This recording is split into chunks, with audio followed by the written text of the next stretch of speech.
On April 10, 1912, the RMS Titanic set sail from England. But this wasn't the launch of a regular ship. The Titanic was the largest liner ever built at the time. It was 882 feet long. That's nearly the size of 3 soccer fields. And measured from the hull to the top of the smokestacks, the ship was an impressive 175 feet tall. That's the size of a 17-story building.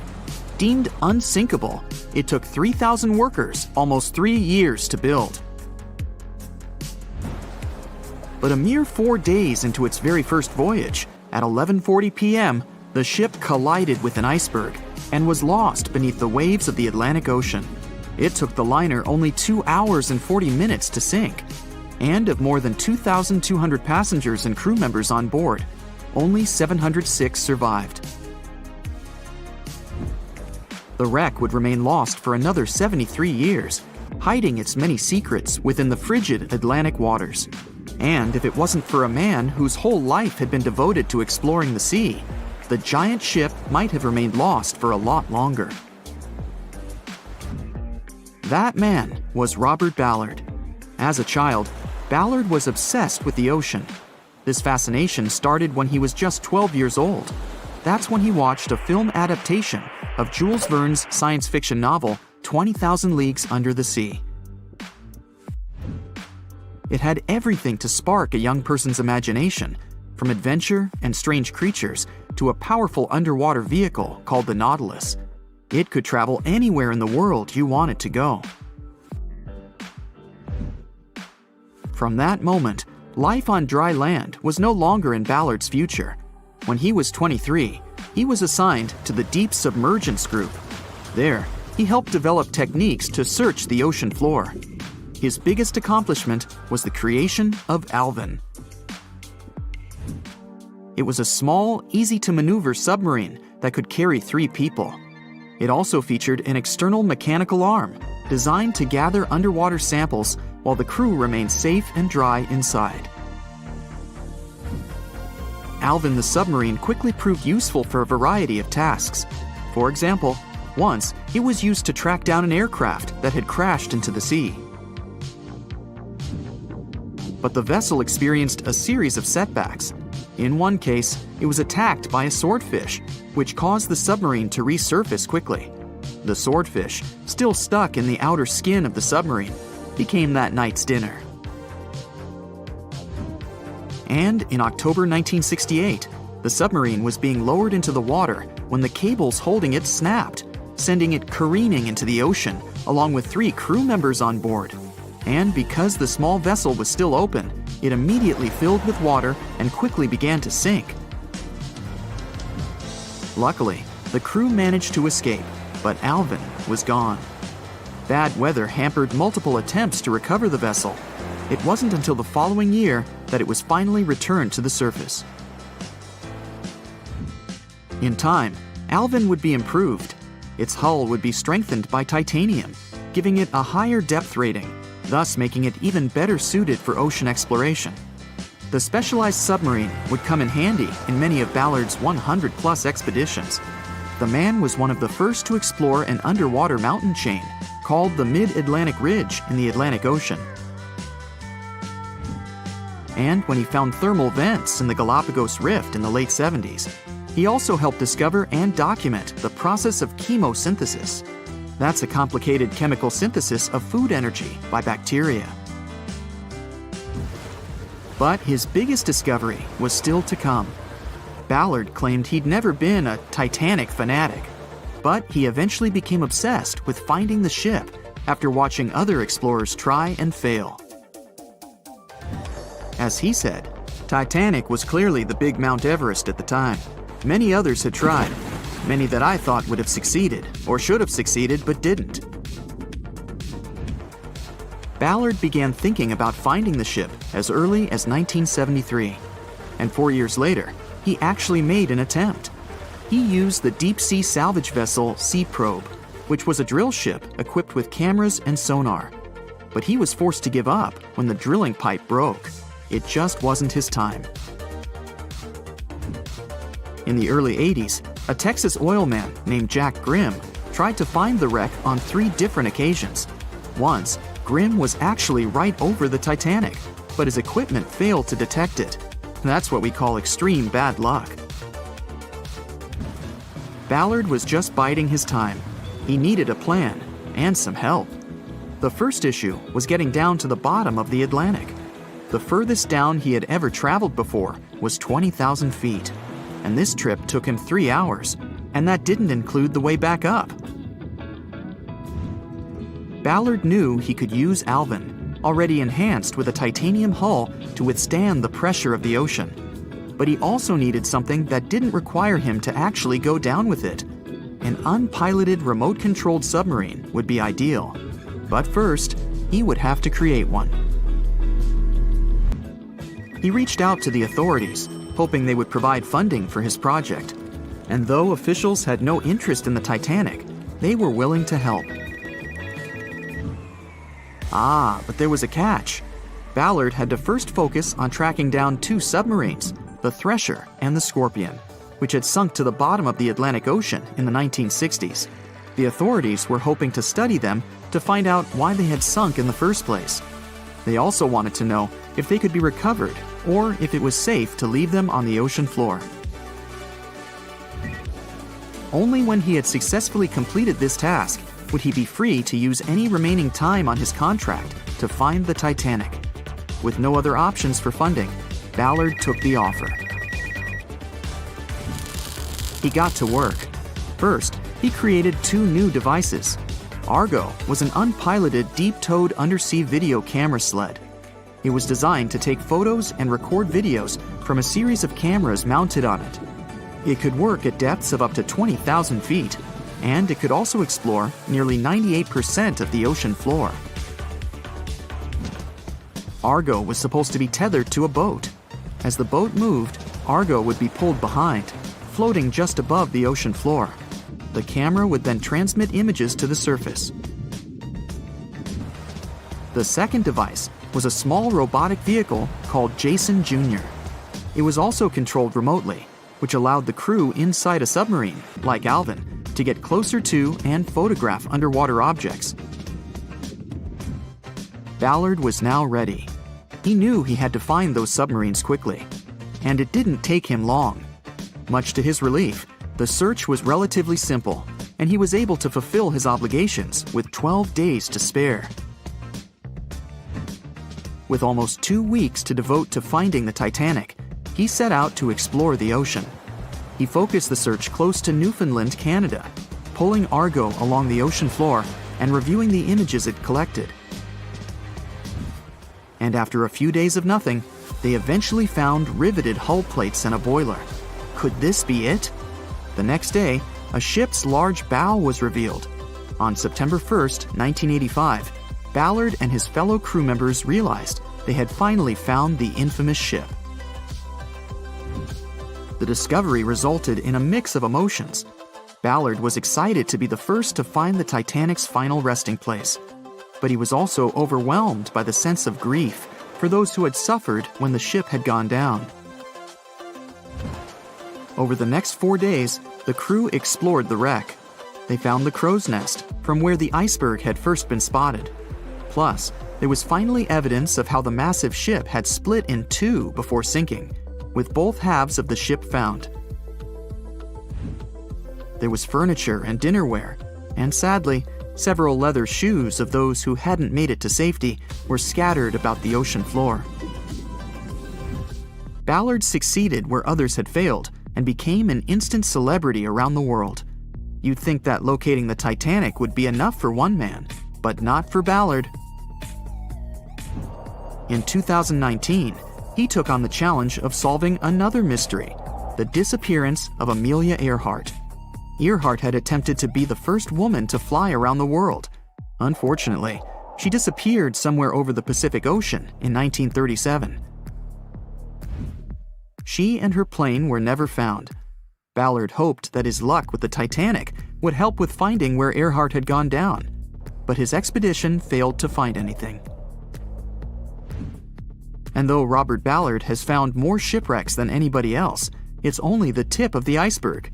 It's estimated that there are over 3 million shipwrecks in the ocean, and Ballard has only located 100 of them. Now, in his late 70s, the man is hoping to encourage young people to continue his work of exploring the ocean and its many mysteries.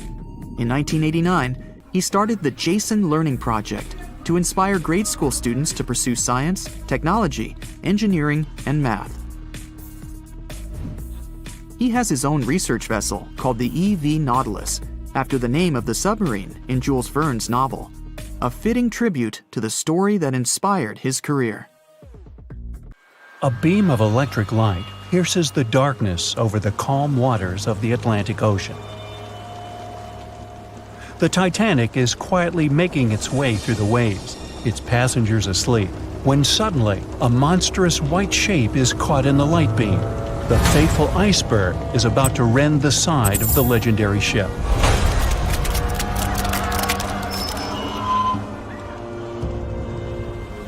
April 14, 1912, only 2 days before someone will take a photo of a giant iceberg with a pretty unusual elliptical shape. It turns out that this iceberg most likely formed out of snow that fell 100,000 years ago. Researchers used computer modeling to figure out its origin.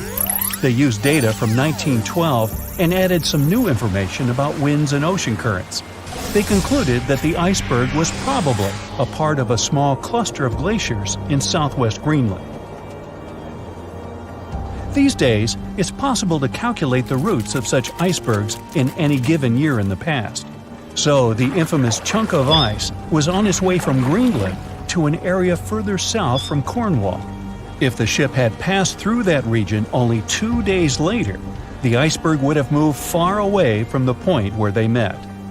At first, the weight of the most well-known iceberg in the world was 75 million tons. With time, it started to slowly melt away. And when it sank the Titanic, its weight was only 1.5 million tons. By the time of the collision, it had probably been melting for months, but it was still a true monster. When the Titanic sank, the iceberg was 400 feet long, and more than 100 feet of its surface was above the water. Some people believe it was a supermoon that caused the Titanic to sink. That night, there was a rare lunar event. It hadn't happened for 1,400 years. In normal conditions, the iceberg wouldn't have traveled so far south without melting and losing the largest part of its mass. But the supermoon could have been the reason for an unusually high tide that pulled the iceberg away from the glacier way faster than usual. There's a specific type of bacteria that slowly consumes the remains of the Titanic. Salt corrosion, ocean currents, freezing temperatures, plus this rust-eating microorganism might consume the entire wreckage. American actress Dorothy Gibson was aboard the Titanic. She survived, and when she arrived in New York, she started filming a movie called Saved from the Titanic almost right away. The movie was released only a month after the Titanic sank, and in the movie, she even wore the same shoes and clothes she had during the actual disaster. The movie was a big success at that time, but the only known copy was destroyed in a fire. 14 years before the Titanic sank, a novella called Futility had been published, and it seemed to have predicted the whole event. The plot centered around a fictional ship called the Titan that sank during its voyage.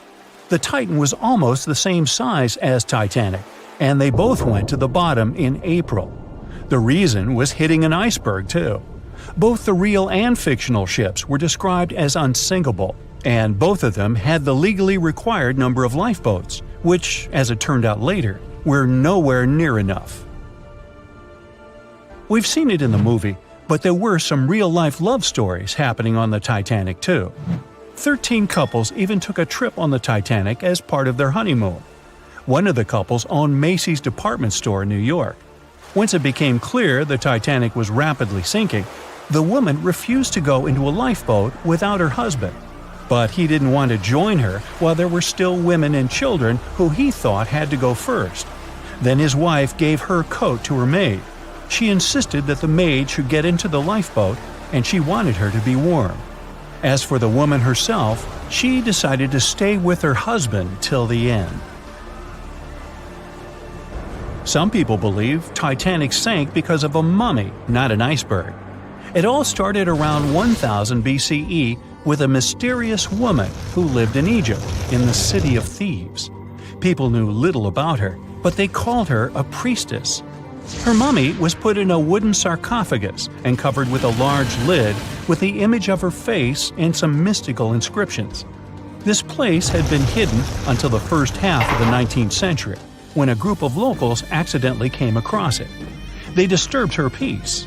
No one knows how, but the mummy disappeared that day without a trace. A couple of decades later, a group of rich friends from England traveled to Egypt and found the empty mummy casket with the image of the priestess, whose dark eyes seemed to be looking into the void. They decided to buy it, but the buyer disappeared the same night before he even got the case. All members of the group had some accidents. The casket changed its location a couple of times until it, as some believe, ended up on the Titanic. It took more than 70 years for a robot submarine to find the ruins of this legendary ship. The wreck lies nearly 13,000 feet under the surface of the Atlantic Ocean, split into two halves. Why did the liner break apart? No one knows exactly. Some think it happened because of the water that got inside when the ship collided with the iceberg. The pressure was so powerful it separated two parts of the vessel, starting with the ship's bottom structure. Others say it was because of the hull rivets. They had a high concentration of slag or smelting residue, and that's something that can cause the metal to split apart. The ship generally had many flaws, starting with the design. The watertight bulkheads weren't completely sealed on top. This allowed the water to flow between the compartments and, in the end, sink the vessel. The iron of the ship's rivets and steel of the hull ended up ruined because of high sulfur content, cold temperatures, and high speeds. The steel shattered and the rivets popped out quite easily. Because of this, Titanic sank 24 times faster than it would have otherwise.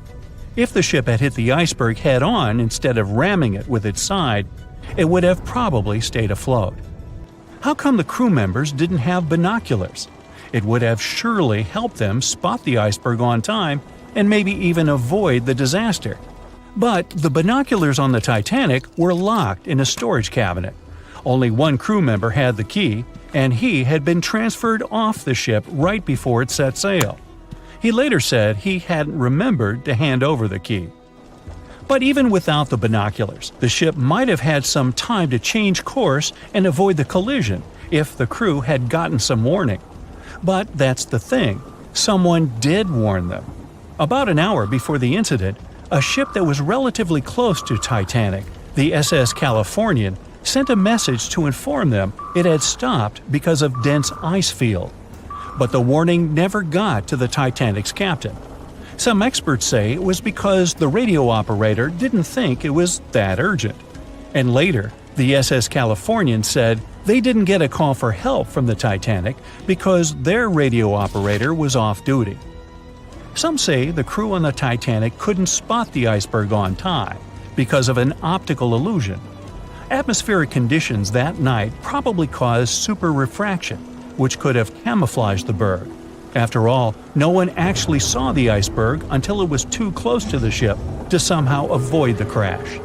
Not even a whole minute passed between the moment they saw the iceberg and the collision. It was only 37 seconds, and it took Titanic 2 hours and 40 minutes to disappear below the ocean's waves. It was September 12, 1990. In those times, way before instant messaging and Zoom calls, a little girl was looking for pen pals. Zoe was aboard a ship from England to Belgium on vacation with her parents. She was only 10 years old at the time, but was a very clever schoolgirl. She took a piece of paper and started putting some words together. She introduced herself, then wrote about how she liked ballet and playing the flute and the piano. Of course, she couldn't help but mention her two adored pets. a little hamster she called Sparkle, and her fish Speckle. She also put down the address at which she could be reached in case someone was interested in writing back to her. But alas, she was at sea. Who could she send this message to? An interesting idea came to her mind. She carefully placed her letter in a plastic bottle, tightly closed the lid to protect it from the water, and threw it into the sea. The little girl's excitement faded away over the years as she didn't receive a response. Maybe the bottle got stuck somewhere. Maybe it was swallowed by some big, scary sea creature. Or maybe the water actually poked through the plastic cap and destroyed her message. Many years later, on Christmas, a letter for Zoe was received at her parents' house under her maiden name. The postage signaled that the message was from Europe. It was from a Dutch couple, Piet and Jacqueline Lateau, who had found her delicate bottle and were very considerate to write back. They pointed out that they had found the letter among the debris thrown at the shore by the sea. Zoe's letter had been stranded for a staggering 23 years at sea and traveled for more than 350 miles to reach its final destination near Rotterdam in the Netherlands. That's quite a voyage for a small plastic bottle.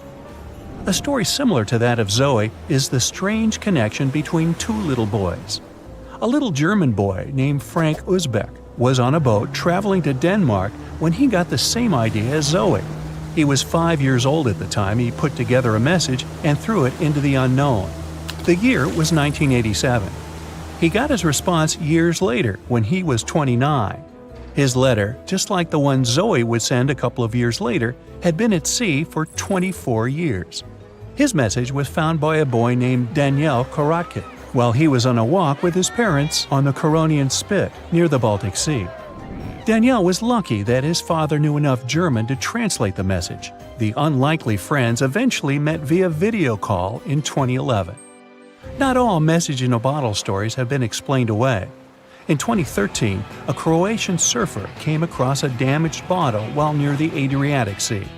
The message it contained dated back to 1985, and it was from a man named Jonathan. The sender was eager for his letter to reach a woman named Mary, and he also expressed his keenness for her to respond. Since the letter was supposedly sent from Nova Scotia, the bottle had to have traveled a mind-boggling 3,700 miles.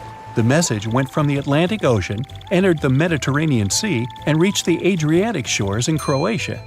The identities of neither John nor Mary were ever discovered.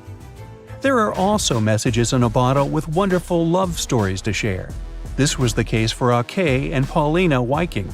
When Ake, a lonely Swedish sailor, placed a letter in a bottle and threw it in the Mediterranean Sea, he had no idea the piece of paper would eventually reach his future wife. This was in the early 1950s. The bottle was found by an Italian man who was inspired enough to give it to his niece, Paulina. After a year of back-and-forth letters being exchanged, Ake and Paulina eventually met and got married. Having decided to share their story with the world, they became somewhat of a celebrity couple for the time.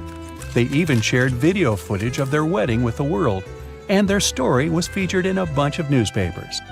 This fortunate event started a movement between young people looking for love, increasing the number of messages being thrown out at sea in search of a fairy tale ending.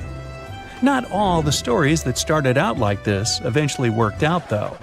In 1945, an American named Frank Hayostak placed a similar message to that of Ake's in a bottle and threw it in the waters. Almost a year later, his letter was found by an Irish woman. Her name was Brenda O'Sullivan. Their years of correspondence soon caught the attention of the media at the time, but their friendship never flourished because of the added pressure. They eventually met in person when Frank traveled to Ireland, but he didn't stay for long, and they eventually got out of touch with each other. After Titanic met its strange ending, many bottles containing secret messages started to surface. Almost all of them proved to be counterfeited, apart from one letter. Years after Titanic had sunk in the icy Atlantic waters, a bottle was found on the Irish shores. It was supposedly from a man named Jeremiah Burke, and to this day, it is considered to be the only genuine message in a bottle originating from Titanic. The piece of paper simply stated the sender's name and the location, the Titanic, accompanied by the word goodbye. Since the date has washed away, it's difficult to estimate whether the note was sent before or after the ship had hit the iceberg. The common understanding is, however, that since Jeremiah was looking to relocate to the U.S., he was merely sending his last symbolic regards to his family and friends back in Ireland. This simple way of meeting and sometimes corresponding with people has turned into a hobby for a man from a Canadian province named Prince Edward Island, located east of the U.S. state of Maine. This man, Harold Hackett, claims to have sent over 4,000 bottles into the Atlantic Ocean since 1996. He also claims to have received many responses from all over the world, including letters from people in Europe, like France and Germany, but also from the Bahamas or even Africa. This unlikely pastime earns him about 150 Christmas cards from his pen pals each year. To this day, he refuses to add his phone number to any of his letters. This way, he ensures that if people ever want to contact him, the only means of doing so is via a written letter. He's also studied the best times to send the messages in the water based on the direction of the winds and the currents. Now, some bottles spend a whole lifetime at sea after being cast away by their sender. It was the case for a British man that wrote a message and placed it into a bottle before throwing it in the English Channel in 1914. His name was Thomas Hughes, and he wanted to direct the message to his wife, but was polite enough to write a letter to whoever got their hands on the bottle first, asking them to redirect the piece of paper accordingly. The bottle didn't reach his wife, since it was found 85 years later on the Essex coast. The man that stumbled upon the bottle was kind enough to reach out to the family and place the message in possession of Thomas's daughter. And 85 years isn't the longest time for a small bottle to be cruising the waves. A scientist named Hunter Brown was studying currents in the North Sea when this idea came to his mind. He placed the same message in almost 2,000 bottles and requested the unlikely recipient that they write back with the location of their discovery. He thought this method would help him better understand the layout of the North Sea currents. A bottle was found about 11 miles from its original departing location after 97 years. To this day, more than 300 of the original bottles relating to Hunter Brown's project eventually made it to the shore. Not all of the messages that were found in bottles got replied to via physical letters. Oliver van de Walle threw a bottle containing a letter on the English coast while he was on vacation with his family.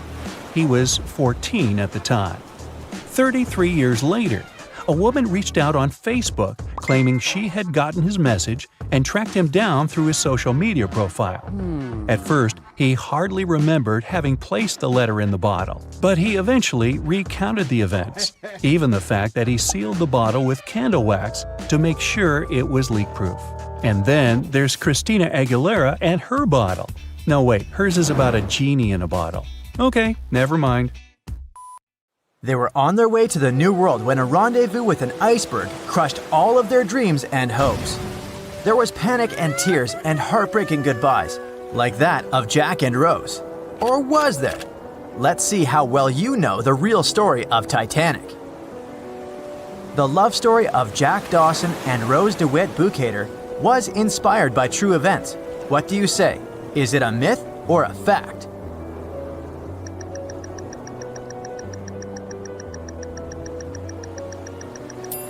The most emotional Titanic love story was actually all made up by the screenwriter and director of the famous movie, James Cameron. Some passengers featured in the movie were real though, and by a mere coincidence, there was a J. Dawson on board. His name was Joseph, not Jack, and he worked as a coal trimmer. The most expensive object lost with the Titanic was a painting by Pablo Picasso. What's your take on this one?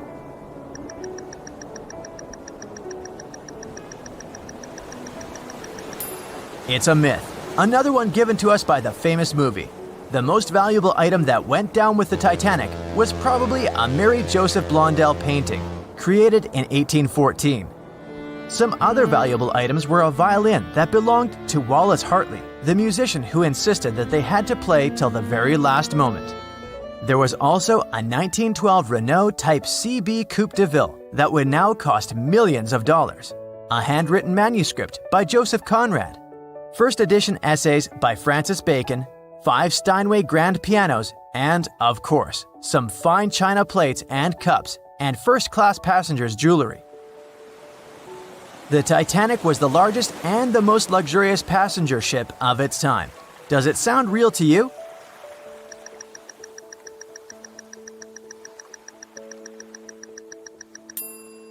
Yep, it's totally true. In April 1912, the Titanic was the largest ship ever built.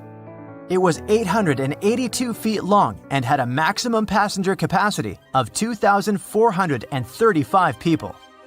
That's not a lot compared to the largest cruise ship of today, the Symphony of the Seas.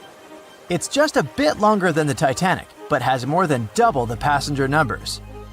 And yes, no other cruise liner has probably beaten the Titanic in terms of luxury to this day. It costs more than $200 million to build in today's money. The tickets were also quite expensive. Duh! First-class tickets ranged in price from $1,700 in today's money for a berth up to $50,000 for one of the 2 parlor suites.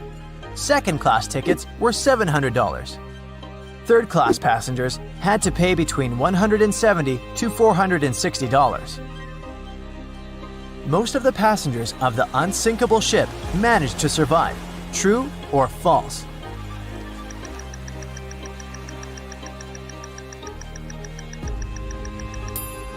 Sadly, it's false. Only 37% of all the passengers actually survived the meeting with the Titanic. Around 61% of the first-class passengers, 42% of the second-class passengers, and 24% of the third-class passengers made it out alive.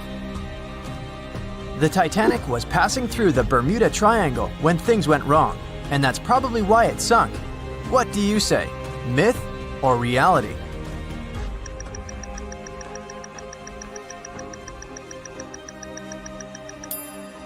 It's 100% a myth. The Titanic never even came close to the Bermuda Triangle. The liner sank about 400 miles south of Newfoundland, which is a huge distance to the north of Bermuda, the infamous area where ships and planes disappear without a trace. We might have the moon to blame for the sinking of the Titanic. True or false?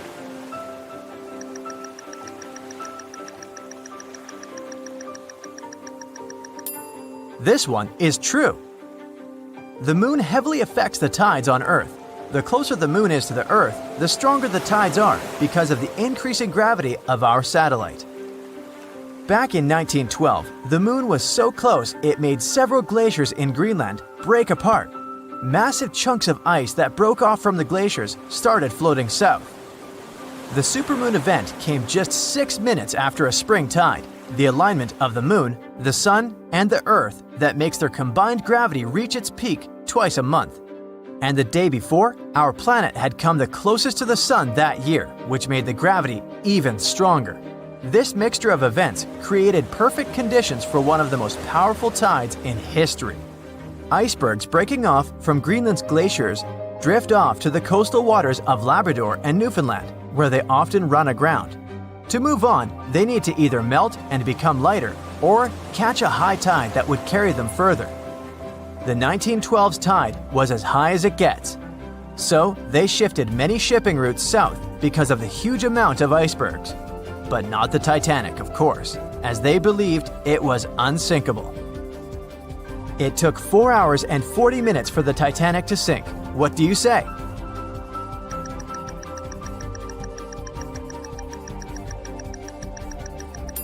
It's false, and if you're a Titanic expert, you definitely know it was actually 2 hours and 40 minutes.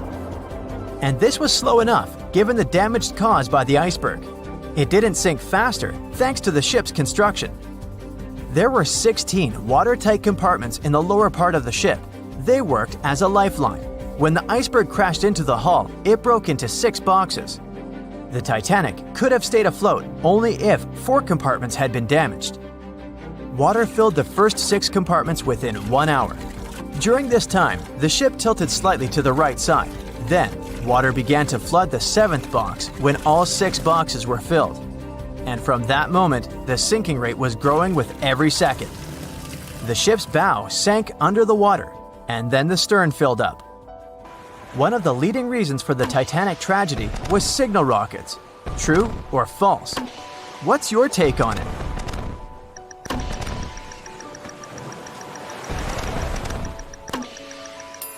This one is true. When any ship sinks, the crew members must release red flares. It's a signal to all nearby ships that someone is in trouble. But for an unknown reason, someone put white lights in the Titanic's rocket box. When the ship crashed into an iceberg, the crew members released white flares. Another ship, SS Californian, was nearby at the time. Its captain knew the Titanic was going through a dangerous iceberg area. The crew of this ship didn't see the Titanic in the dark, but they noticed white rockets. Radio communication between the vessels didn't work. The SS Californian operator turned off the receiver. The Californian captain felt that something was wrong, so he sent a Morse lamp signal to the Titanic. But it was too late. The ship was already underwater, so no one could respond. Another ship, Samson, was sailing alongside the Titanic. It drifted with lights off since it was catching seals, and that's not legal. When the captain saw the Titanic's white rockets, he thought it was the Coast Guard. So Samson sailed away as fast as they could. They realized they had abandoned the drowning passengers once they made it to Iceland and learned the horrible news. In 1996, one expedition managed to raise the Titanic from the ocean floor. Do you believe it?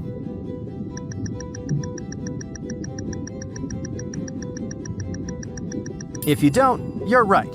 There were different ideas on how to raise the Titanic, from doing it with compressed air to putting it in wire mesh and covering it with liquid nitrogen, or using giant magnets.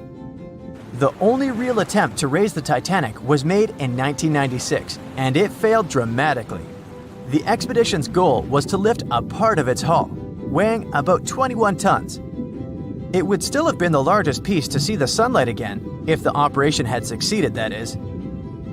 They lowered 4 large bags filled with diesel fuel to the bottom of the ocean and attached them to the hull plate. Then, the fuel bags were released and they started lifting the pieces on their own. The plate was about 200 feet below the surface when the weather got rough. The expedition members decided to tow the part to calmer waters around 80 miles away. Long before they reached the towing destination, half of the plate broke off and sank to the bottom again. 2 of the lifting bags seemed to have broken loose, and the hull went down. The Titanic will most likely crumble to dust halfway up if someone tries lifting it again. So, how many correct answers do you have? Let me know in the comments below. On April 10, 1912, crowds gathered at Southampton Beach to wave off what was, at the time, the world's largest and most prestigious ship, the RMS Titanic. The cost of the most expensive first-class parlor ticket was $4,350. That's around $70,000 in today's money. But barely 5 days after steaming away, the ship was swallowed by the Atlantic Ocean. So let's rewind and go back to what actually happened on that fateful night. The captain wanted to set a speed record for the ship's maiden voyage and arrive early. The ship was deemed unsinkable, so he went full throttle into the dark Arctic waters. After spotting the 100-foot iceberg, the crew desperately tried to steer the vessel away and avoid the collision, but the Titanic was traveling too fast, and the iceberg tore down the side of the ship, creating a huge opening in the hull. It wasn't a continuous rip, and damage was caused in several places. In total, the damage spanned along an area of around 300 feet. But the ship's designers had prepared for the prospect of a collision and added watertight compartments down each side of the ship to act as a buffer zone. 4 of these compartments could be breached and the ship would still stay afloat. But because the iceberg tore down the side of the Titanic, it ripped holes in 6 compartments. The compartments didn't extend up the total height of all decks and weren't actually sealed at the top. This is why, when more than 4 were flooded, water reached over the top of the bulkheads and filled the remaining compartments, causing the ship to sink into the ocean. Think of it as water spilling over an ice cube tray. But what if the collision was head-on? Would it still have sunk? Ships are designed with potential crashes in mind, and most vessels have collision bulkheads in the bow. Most of all, it's like your car's bumper or crumple zone. It's a safety feature that can withstand a direct hit. The bow could have taken some of the impact, and some experts have suggested that if it hit head-on, only 2 to 4 of the watertight compartments would have been flooded. So, in theory, the Titanic might not have sunk, and it might have even been able to continue sailing to its final destination at a much slower speed. The force of impact would likely have been huge, though.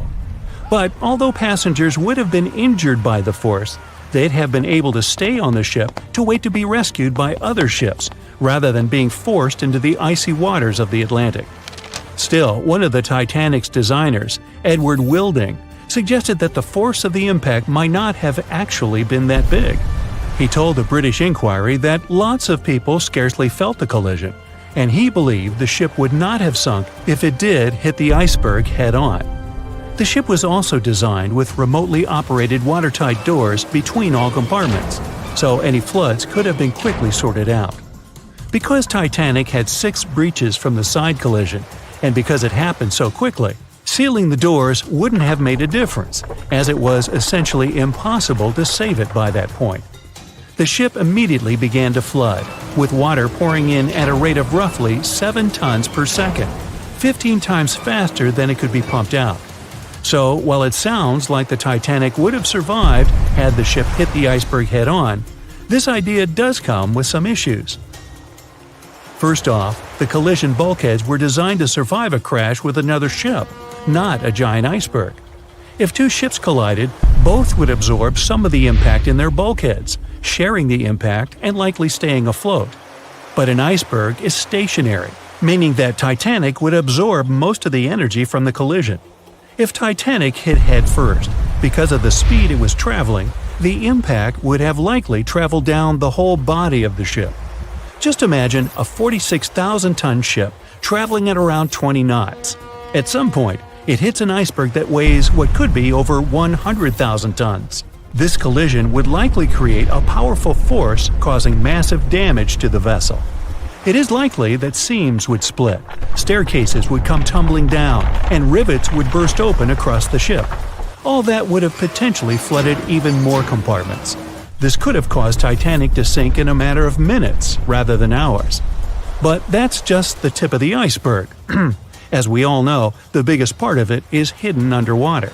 So if Titanic had been traveling head-on, it's likely it would have hit the part of the iceberg below the water first, which would send it veering off course. Hitting an iceberg is not like hitting a brick wall. In this case, the ice under the water would have torn open the bottom of the ship and caused damage to the sides. Icebergs also aren't flat, solid objects. If a flat collision happened, the ship might have stayed afloat, but icebergs come in many shapes and sizes, from domes to wedges. Studies have also been done on the steel used to produce Titanic, and the tests show the metal was about 10 times more brittle than the steel we use today. The ship was built before we understood the effects of low temperature on steel. The old steel used to make the vessel would not bend when faced with freezing temperatures, but break. Recovered pieces of Titanic's hull plates show that the hull just shattered on impact. Hitting head-on would also cause a very severe and abrupt stop, so even if the ship hadn't sunk, there would still have been major issues. Think about when you suddenly hit the brakes on your car, or when the bus stops while you're walking down the aisle and you get flung forward. Passengers would have been thrown across the ship, and because the crash happened at night, most people were sleeping, so wouldn't be able to effectively prepare for any sort of impact. This would result in injuries for most people on board. It would be especially bad for those at the front of the ship, where the accommodation for the off-duty firefighters, greasers, and engineers was. But while passengers and off-duty crew may have been thrown out of bed, there would be a lot more survivors than in the original scenario. Many ships have had head-on collisions and made it back to shore. Not many people know that Titanic actually had 2 sister ships. The White Star Line, the company that built Titanic, also built vessels called Britannic and Olympic. Captained by Edward J. Smith, who would later helm Titanic, the Olympic set off on its maiden voyage in June 1911. But much like Ford's sister ship, Disaster was just around the corner. On its fifth commercial voyage, Olympic collided with a Royal Navy ship, HMS Hawke. While the Olympic received damage to its side, Hawke crashed into the other vessel head-on. The bow of the Hawke was completely crushed by the collision, but because the ship had watertight compartments, it managed to survive the impact and later returned to shore for repair. Another study case is the SS Andrea Doria, which was an Italian ocean liner that made global headlines in 1956. Like the Titanic, the Andrea Doria was heading for New York City on its 101st voyage when disaster struck. On July 25th, the vessel collided with the 524-foot Swedish passenger liner Stockholm. The Stockholm hit the ship head-on, but the point of impact for the Andrea Doria was on its side. The front of the Stockholm was completely smashed, but because the impact was on its hull, it managed to survive. The Andrea Doria, however, sadly sank due to the collision being on the side of the ship. So these cases could suggest that maybe the Titanic would have survived had it hit the iceberg head-on. But we have to remember that the Titanic hit the thing full speed, whereas both the Olympic and the Andrea Doria were traveling slower. In the Titanic movie, you won't see any fumes above the fourth funnel of the legendary ocean liner, and it's not a mistake. Back in 1911, the year before the Dream ship's departure, large ships would mostly sail with 4 chimneys. They needed those to draw heat and fumes from their massive boilers. The Titanic was a real engineering gem that only needed 3 chimneys to function. So the fourth was added for balance and more impressive looks. The White Star Line thought the public would have been disappointed to see only 3 pipes on the greatest ship of all time. The Titanic's sister ships, the Olympic and the Britannic, also had 1 fake funnel each for the same reason. The dummy chimney wasn't completely useless and served for ventilation. It took out the fumes from the machine spaces in the lower decks and from one of the first-class general rooms. 1 big ventilation funnel, instead of several small ones, helped to declutter the upper decks and left more open space for passengers to enjoy their strolls. When Titanic went down, the funnels, each weighing 60 tons, went down with the rest of the ship. They were made extra tall to make sure the passengers weren't covered in the suit being ejected. Their height and weight let them stay in the upright position. The forward funnel, followed by the others, fell only when the ship went for the final dive.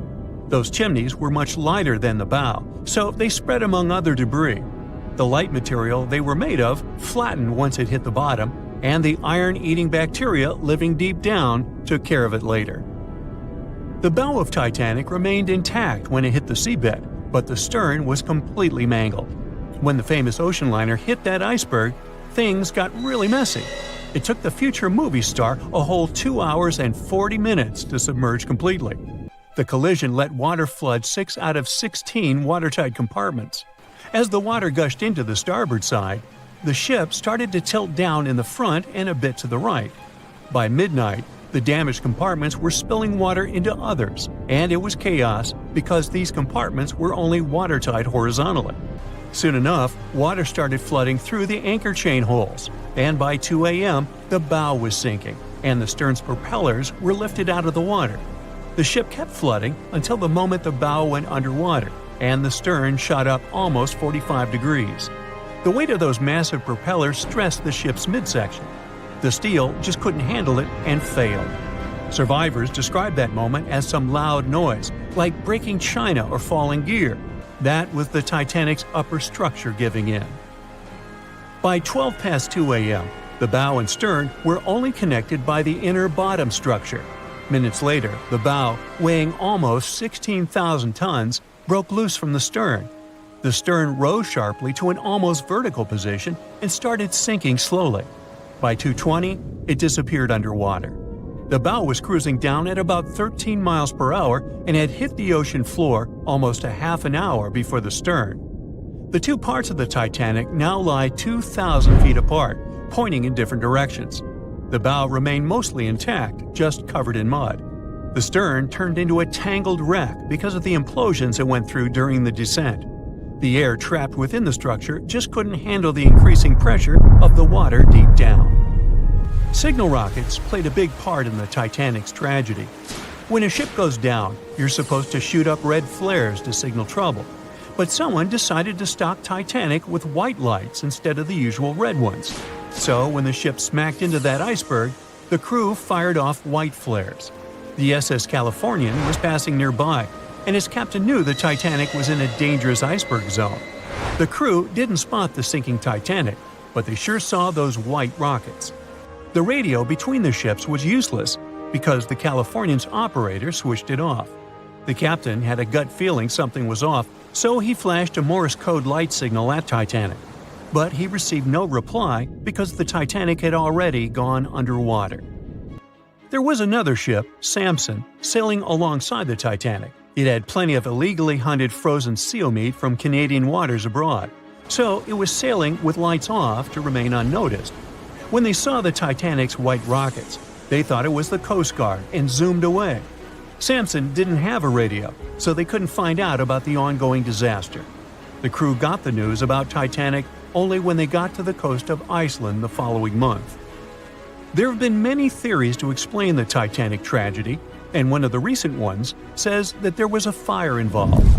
An Irish journalist went full detective for decades, digging into the mystery, and stumbled upon a game-changer.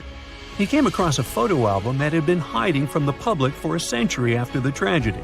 In the pictures, taken at the Harland and Wolff shipyard in Belfast, Northern Ireland, just over a week before the liner sailed, you can clearly see a massive 30-foot black spot on the ship's hull. Maloney researched the photos and eyewitness testimony from the time and claimed that a fire spontaneously broke out inside of one of Titanic's enormous coal bunkers. It was raging for a whole 3 weeks and messed with the metal, critically weakening a crucial segment of the ship's hull. Back then, most ships had just one hull, so it was the only skin the Titanic had. That's why the Iceberg managed to punch a hole through the ship so easily. If it hadn't been for the fire, the Titanic might have shrugged off that iceberg collision. The company operating the liner knew about the fire, but they decided to conceal that fact. They didn't want any negative stories in the press as they faced some serious competition in transatlantic voyages. The Titanic was sold out, so they stocked up on coal and made it sail. The moon might have also played a role in the sinking. Our satellite heavily affects tides on the Earth. The closer it is to our planet, the stronger the tides are because of the increasing gravity of the moon. Back in 1912, the moon was so close it made several glaciers in Greenland break apart. Massive chunks of ice that broke off from the glaciers started floating south. The supermoon event came just 6 minutes after a spring tide. During new and full moons, the alignment of the moon, the Earth, and the Sun makes their combined gravity reach its peak. And the day before, our planet had come the closest to the Sun that year, which made the gravity even stronger. This mixture of events created perfect conditions for one of the most powerful tides in history. It created the perfect conditions for the icebergs breaking off from Greenland's glaciers to move freely. Opponents of this theory say that the difference in tidal force wasn't actually that big, and it couldn't have been the main cause of the sinking. The iceberg tore down the side of the ship, leaving a huge opening in the hull. It wasn't a continuous rip, and damage was caused in several places. Some experts believe the ship would have survived the iceberg if it had hit head-on. The Titanic had watertight compartments designed to prevent flooding in case of a collision. Only the first 3 or 4 of these compartments would have been flooded. This could have helped save a lot of lives. Supporters of this theory put the blame for the disaster on First Officer William Murdoch. Huge, fast-moving ships don't just turn in a matter of seconds like a speeding car. It takes minutes. When Murdoch realized the collision was inevitable, he tried dodging left to avoid a direct hit. But despite his efforts, the ship still collided with the iceberg. You know the rest.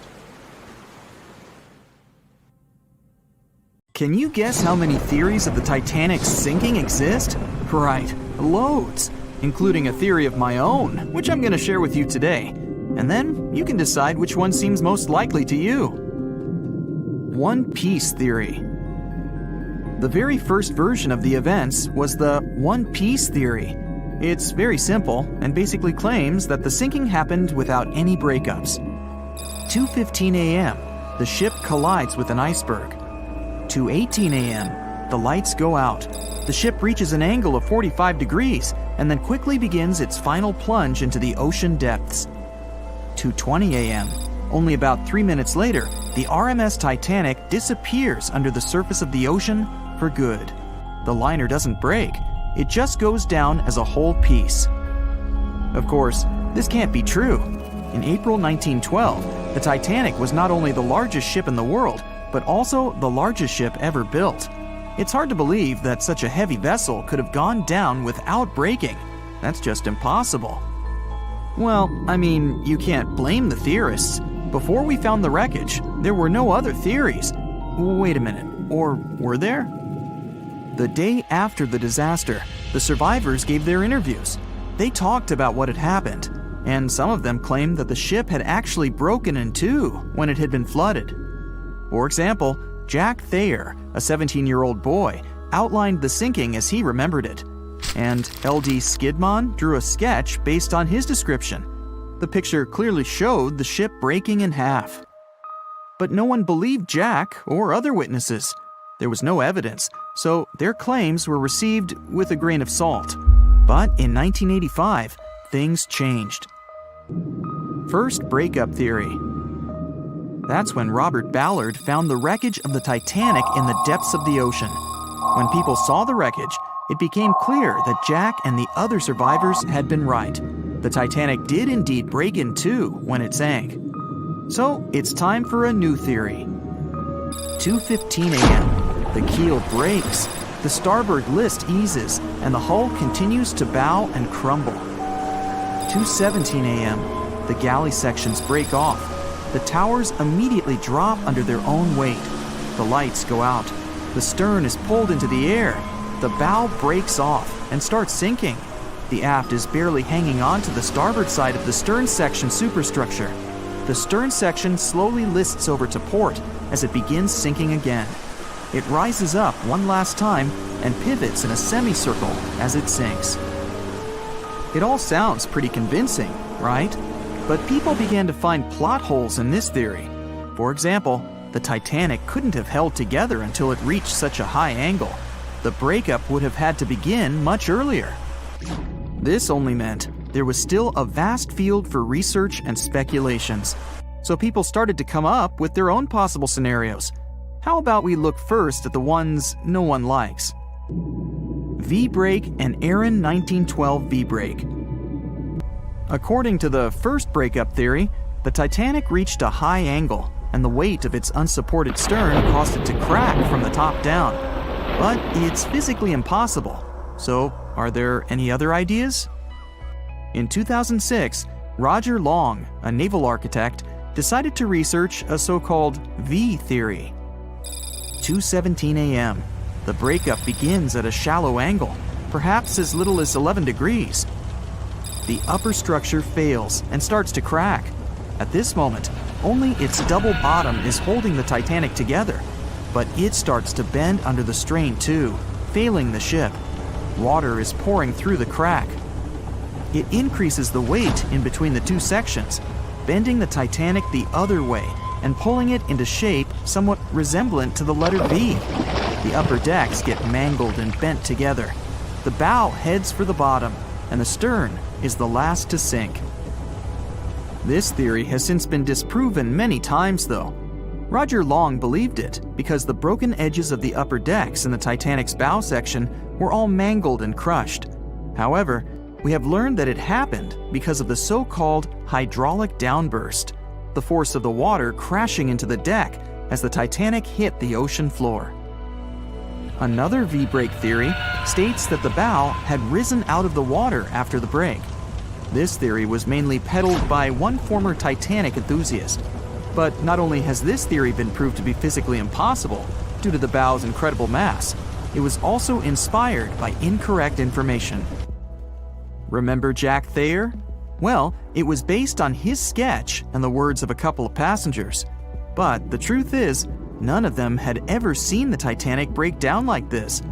Jack himself even stated in an interview that the sketch was completely out of context to what he had actually seen.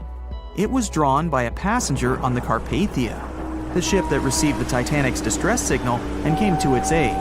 it couldn't be used as evidence.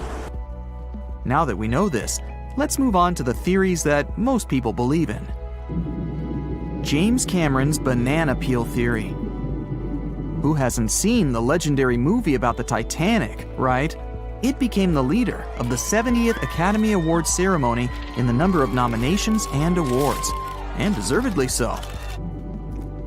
But did you know that James Cameron had been interested in the Titanic for many years and studied the ship's history?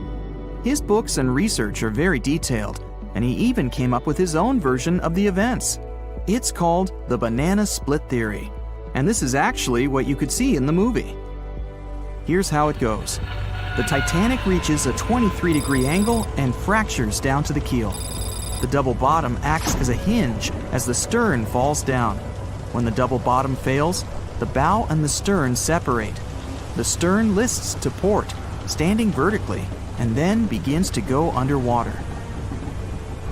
This theory is the most scientifically accurate one, along with Roy Mengat's theory. Wait, who's Roy Mengat? Mengat theory. Roy Mengat was an engineer who came up with the most plausible theory for the time being. 2:17 a.m. The lights go out on the Titanic. At this moment, the ship is at an angle of 20 to 23 degrees. Suddenly, the vessel snaps in two just around the third funnel. It causes the stern to settle into the water. The keel fails first.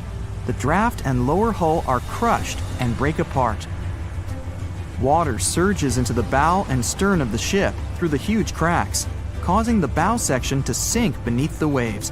The stern rises up to the angle of 70 to 90 degrees, and then it sinks too. This theory seems to make the most sense, but it's quite controversial. The survivors who saw the breakup stated that the stern had settled back with the bow completely missing. Mengat's theory, however, contradicts that statement, while James Cameron's scenario takes this into account. Are you thinking what I'm thinking? The truth must be somewhere in the middle. My version. Now, as promised, I'll provide you with my version of the events. Well, it's not really my theory, more like a combination of Roy Mengat's and James Cameron's ones. I believe that James Cameron was right about the breakup. 2:17 a.m. The ship is at a high angle. The lights go out. Then it snaps into two pieces. The bow starts sinking. The double bottom is still attached to the stern for a minute or so. Once the double bottom fails, the two parts separate and the bow goes down. Then, as Mengat said, the stern rises up at a high angle, and then it begins to sink vertically. It might have actually happened because the survivors stated that they had seen a clean break. This means it couldn't be hidden. And they had also seen the stern staying vertically in the air for a long enough time, probably a few minutes, before disappearing. Anyways, all of these are just speculations. Regardless of how the Titanic broke apart and sank, it was a great tragedy. It's already been 110 years since the Titanic collided with an iceberg and sank. Did you know that in 2022, the Blue Star Line Company is completing the construction of an exact replica of the Titanic? Called the Titanic II liner, the ship will be sent sailing along the same route with 2,400 people on board. Let's hope that everything goes well for them. Meet Arthur John Priest. No, he isn't famous for being a painter or for discovering some long-lost treasure. He didn't invent some cool gadget or break any world records. No, Arthur John Priest is famous simply for being unsinkable. Proving one can be both lucky and unlucky at the same time, Priest was involved in and survived several mishaps at sea, including the fateful maiden voyage of the Titanic. Priest was not a rich man interested in sailing for pleasure.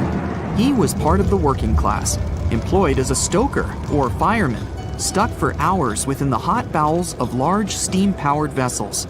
His job was dirty and difficult. He was responsible for keeping the furnaces lit, feeding them coal to ensure enough steam was produced for the engines to work. He had to be careful about not overheating the system or setting fire to the whole ship. The furnaces had to be carefully watched and constantly fed. He breathed it all in a while, working and fighting with the sweat and the dirt.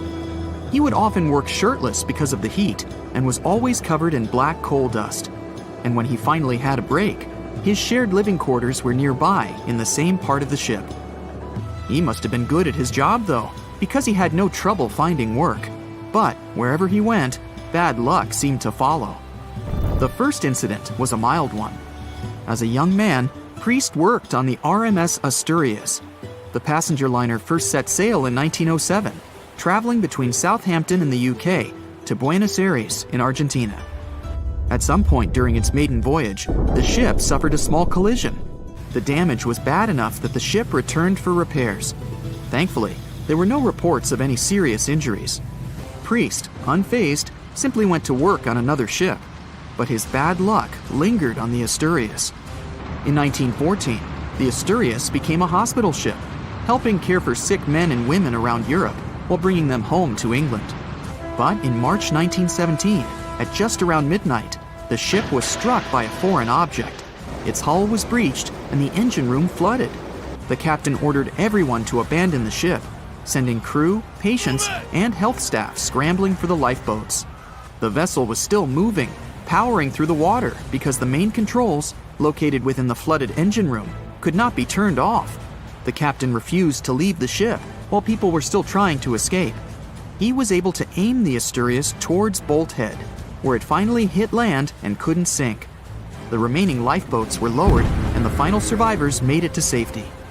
When they studied the damage on the ship later, the Asturias was declared a total write-off. It might be hard to pin this particular disaster on Priest. After all, he wasn't even on the ship at the time. But it seemed that many of the ships on which he served were destined for trouble. His bad luck followed him to his next job on the RMS Olympic, a massive ocean liner. The Olympic was big. In fact, it had been designed and built as part of the fleet that included the Titanic. But with size came sacrifice. The Olympic was great at moving in one direction, but very difficult to handle when it needed to turn. It was September 1911. The Olympic was trying to alter its course. The Hawk, a smaller ship sailing nearby, didn't give the larger vessel enough room to maneuver, and the two slammed into each other. Because the Hawk was engineered to deal with potential confrontations when out at sea, its reinforced bow tore through the Olympic. Two large gashes appeared on the ocean liner's side. The propeller shaft was badly twisted, and worse, the ship began to take on water. Somehow, the Olympic made it to shore without sinking, and nobody was seriously hurt. Priest had no idea that this was just a small taste of what his future held for him. He next found employment on a brand new ship, a better ship, an unsinkable marvel that was said to be the biggest vessel to have ever been built. Yes, he was going to work on the Titanic. And what a job! It took 29 boilers, requiring 850 tons of coal a day to produce enough steam to power the Titanic. Priest was just one of 150 stokers toiling away in the ship's underbelly, keeping those fires burning day and night. He made around $30 a month. But on April 14, 1912, he would find himself flung from a world of extreme heat to one of blistering cold. At approximately 11:35 p.m., the crew spotted an iceberg. The Titanic tried to avoid it, but the alarm had been sounded too late. 5 minutes later, the two collided. The iceberg tore through the hull, and the once watertight compartments inside were badly ruptured. As the cold Atlantic water flooded in, the ship began to sink. Distress signals were sent, but the closest ship, the Carpathia, was over 3 hours away. In the dark of night and stuck in the middle of nowhere, the crew and passengers panicked. Those who could scrambled for the lifeboats. Others jumped into the icy waters. In total, only 706 survived that terrible night. Priest, at the time of the collision, was down in the ship's lower quarters. He was on break, relaxing from a hard day of work. And as the ship went down, so did his chances of survival. He and his fellow workers were in the most dangerous position on the ship. They had to make their way through a maze of corridors and gangways, some of which were flooded, in a mad dash to the deck. And then they faced the frigid water, jumping in and desperately swimming to safety. The ocean was so cold that Priest even suffered frostbite before finding his way onto a lifeboat. He was one of only 44 stokers to survive that night. After an experience like that, most of us would never set foot on a boat again. But Priest had to work. His next job also ended in disaster. He was offered employment on the HMS Alcantara. It went down in 1916, and Priest was again one of the few to make it to safety. He was badly wounded in the process. But he kept pressing his luck, and his next job as a stoker may have felt eerily familiar. He would be working on a ship built by the same people behind both the Olympic and the Titanic. And this ship, named the Britannic, was the biggest of the three. It was also believed to be a superior vessel, fitted with new safety features after the Titanic sank. For example, it had 48 open lifeboats, 46 of which were the largest ever used on a ship before. 2 of these were even motorized and equipped with special communication devices. The good news? The Britannic survived its first trip without incident. It was already doing better than the Titanic ever did. However, on November 21, 1916, the Britannic was shaken by a loud explosion while traveling through the key channel in the Aegean Sea. The hull was damaged, and some of the compartments began to fill with water. But, unlike the Titanic, the Britannic had been designed for just such an emergency. It had been fitted with 5 watertight bulkheads. Intact, these would help keep the ship safe and floating for a much longer period of time. But there was one issue. Portholes along the lower decks had foolishly been left open. As the ship tilted, the portholes let in water, which flooded the Britannic and hastened its descent into the sea. This effectively made those watertight bulkheads useless. The ship was going down fast, much faster, in fact, than the Titanic had sunk. 35 of the lifeboats were successfully launched, saving most on board. Of the 1,066 passengers and crew, 1,036 survived. Priest, his luck intact, was one of them. And yet, he still wasn't done with a life at sea. He accepted a position as a stoker on the Donegal. It was a smaller passenger ferry that had been converted for use as a hospital boat. In April 1917, it was struck by a foreign object while fleeing an unsafe situation, and though he suffered from a head injury, Priest was again one of the survivors. It took experiencing 2 collisions and 4 sinkings before Priest was finally ready to retire. In fact, he reportedly said he only gave it up because no one wanted to sail with him. Can you blame them? He would live out the rest of his life on dry land in Southampton, England, with his wife Annie and their 3 sons. But Arthur John Priest would always be remembered as the unsinkable stoker. Staying in the water that's 70 degrees Fahrenheit for a long time definitely won't do your health any good. A water temperature of 50 degrees Fahrenheit is a nightmare. It feels much colder than the air of the same temperature. The passengers of the Titanic were in 28 degrees Fahrenheit water. Can you imagine how cold it was? Even the iceberg that the Titanic met was warmer. The water didn't freeze because of the high salt content. But what if the temperature had been higher? What if the Titanic had sunk in warm water, say 120 degrees Fahrenheit? Theoretically, this could have happened had the waters of the North Atlantic met a warm undercurrent from the southern part of the ocean on disaster day. But this heat wouldn't have been enough. The ocean area is too vast, and the temperature is too low at night. The warm undercurrent alone wouldn't have made a difference for people who were overboard. But if the Titanic had sunk in another place at one particular moment, perhaps then all people could have been saved, thanks to an incredible natural phenomenon. Now, on board everybody, our voyage to a parallel universe begins. It's a moonless night on April 14th through 15th. The Titanic crashes into an iceberg. Icy water floods the lower decks. The captain sends a distress signal. The nearest rescue ship, Carpathia, is 58 miles away from the sinking Titanic.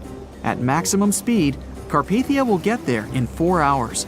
That's quite long, even in warm tropical waters, since your body loses heat anyway. The Titanic begins to sink. The crew downs lifeboats. Some of the passengers jump overboard. The ship is going under the water. There are no boats left, so you jump along with other passengers. It feels as if you got inside a huge iceberg.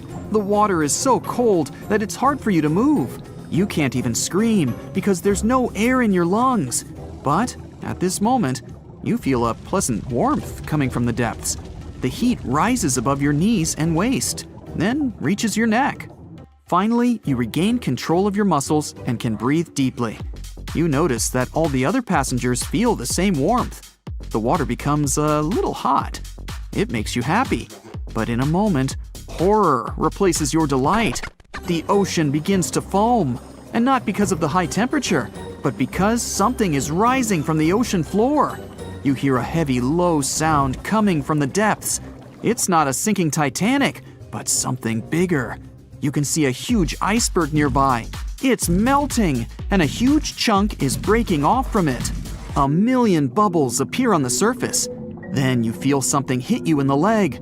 Thousands of strange lightweight rocks are rising from below. There are also massive plates among them. People use them as lifeboats. You climb on one of those rocks and look at the ship. It doesn't sink, since all the water is bubbling and pushing the vessel up. You take one of the small rocks and understand everything. It's pumice. An underwater volcano has woken up right under the ship. Thousands of tons of volcanic rock are floating to the surface. When it erupts, its magma shakes the entire space, heats the water, and destroys the seabed. But it doesn't result in anything destructive on the surface. The enormous pressure of hundreds of millions of gallons of water suppresses the volcano's power. Molten rocks of the Earth's crust are pressed against the seabed, and pumice rises to the surface. And here's why it happens. The upper part of Earth consists of many solid parts, tectonic plates. These plates collide with each other and divide. And when one part separates from another, the magma immediately comes up. So, all volcanoes are these unstable fault sites. If the Titanic had sailed over one of these areas during an eruption, many passengers would have been saved. Back in the parallel universe, you notice the Titanic starts sinking again. The water is no longer bubbling. The volcano has gone out. In a matter of seconds, the ocean turns icy again. Fortunately, you have your pumice lifeboat. This is enough to wait for rescuers. But let's imagine a situation with no underwater volcano and an iceberg. A situation when the water was warm from the very beginning. One of the engines in the motor compartment of the ship breaks down. Several pipes burst because of increased pressure, and now there's a crack in the ship's body. Water is filling the lower decks. The ship is sinking. People evacuate on lifeboats. There's less panic since the night is warm and no one is freezing. Each passenger gets a life jacket. The ship is breaking. You understand that you have to jump. The Titanic goes underwater. Many passengers fall overboard in horror. They dive into the dark ocean and immediately come to the surface. Panic and complete chaos take over. The ship disappears in the dark, and finally, it's all silent. A few minutes pass, and you notice there's no panic at all. The water is warm. Almost all passengers have life jackets. Someone is floating on the wooden ship wreckage. After a couple of hours, the water no longer seems so comfortable. The ocean takes away your body heat. To keep warm, passengers swim closer to each other in a tight circle. Yeah, now it's quite possible to wait for another couple of hours till the rescuers come. People on lifeboats sail closer and take those who freeze on board. Passengers take turns, 20 minutes in the water, then 20 minutes in boats. It's essential not to take your clothes off. Even a wet outfit helps keep your body warm for longer. And when it seems that everyone is saved, somebody screams. A girl in a boat looks scared. She trembles with fear and points her finger into the black water. Passengers try to see what's there and notice a triangular fin. 1, 2, 3. There are so many of them!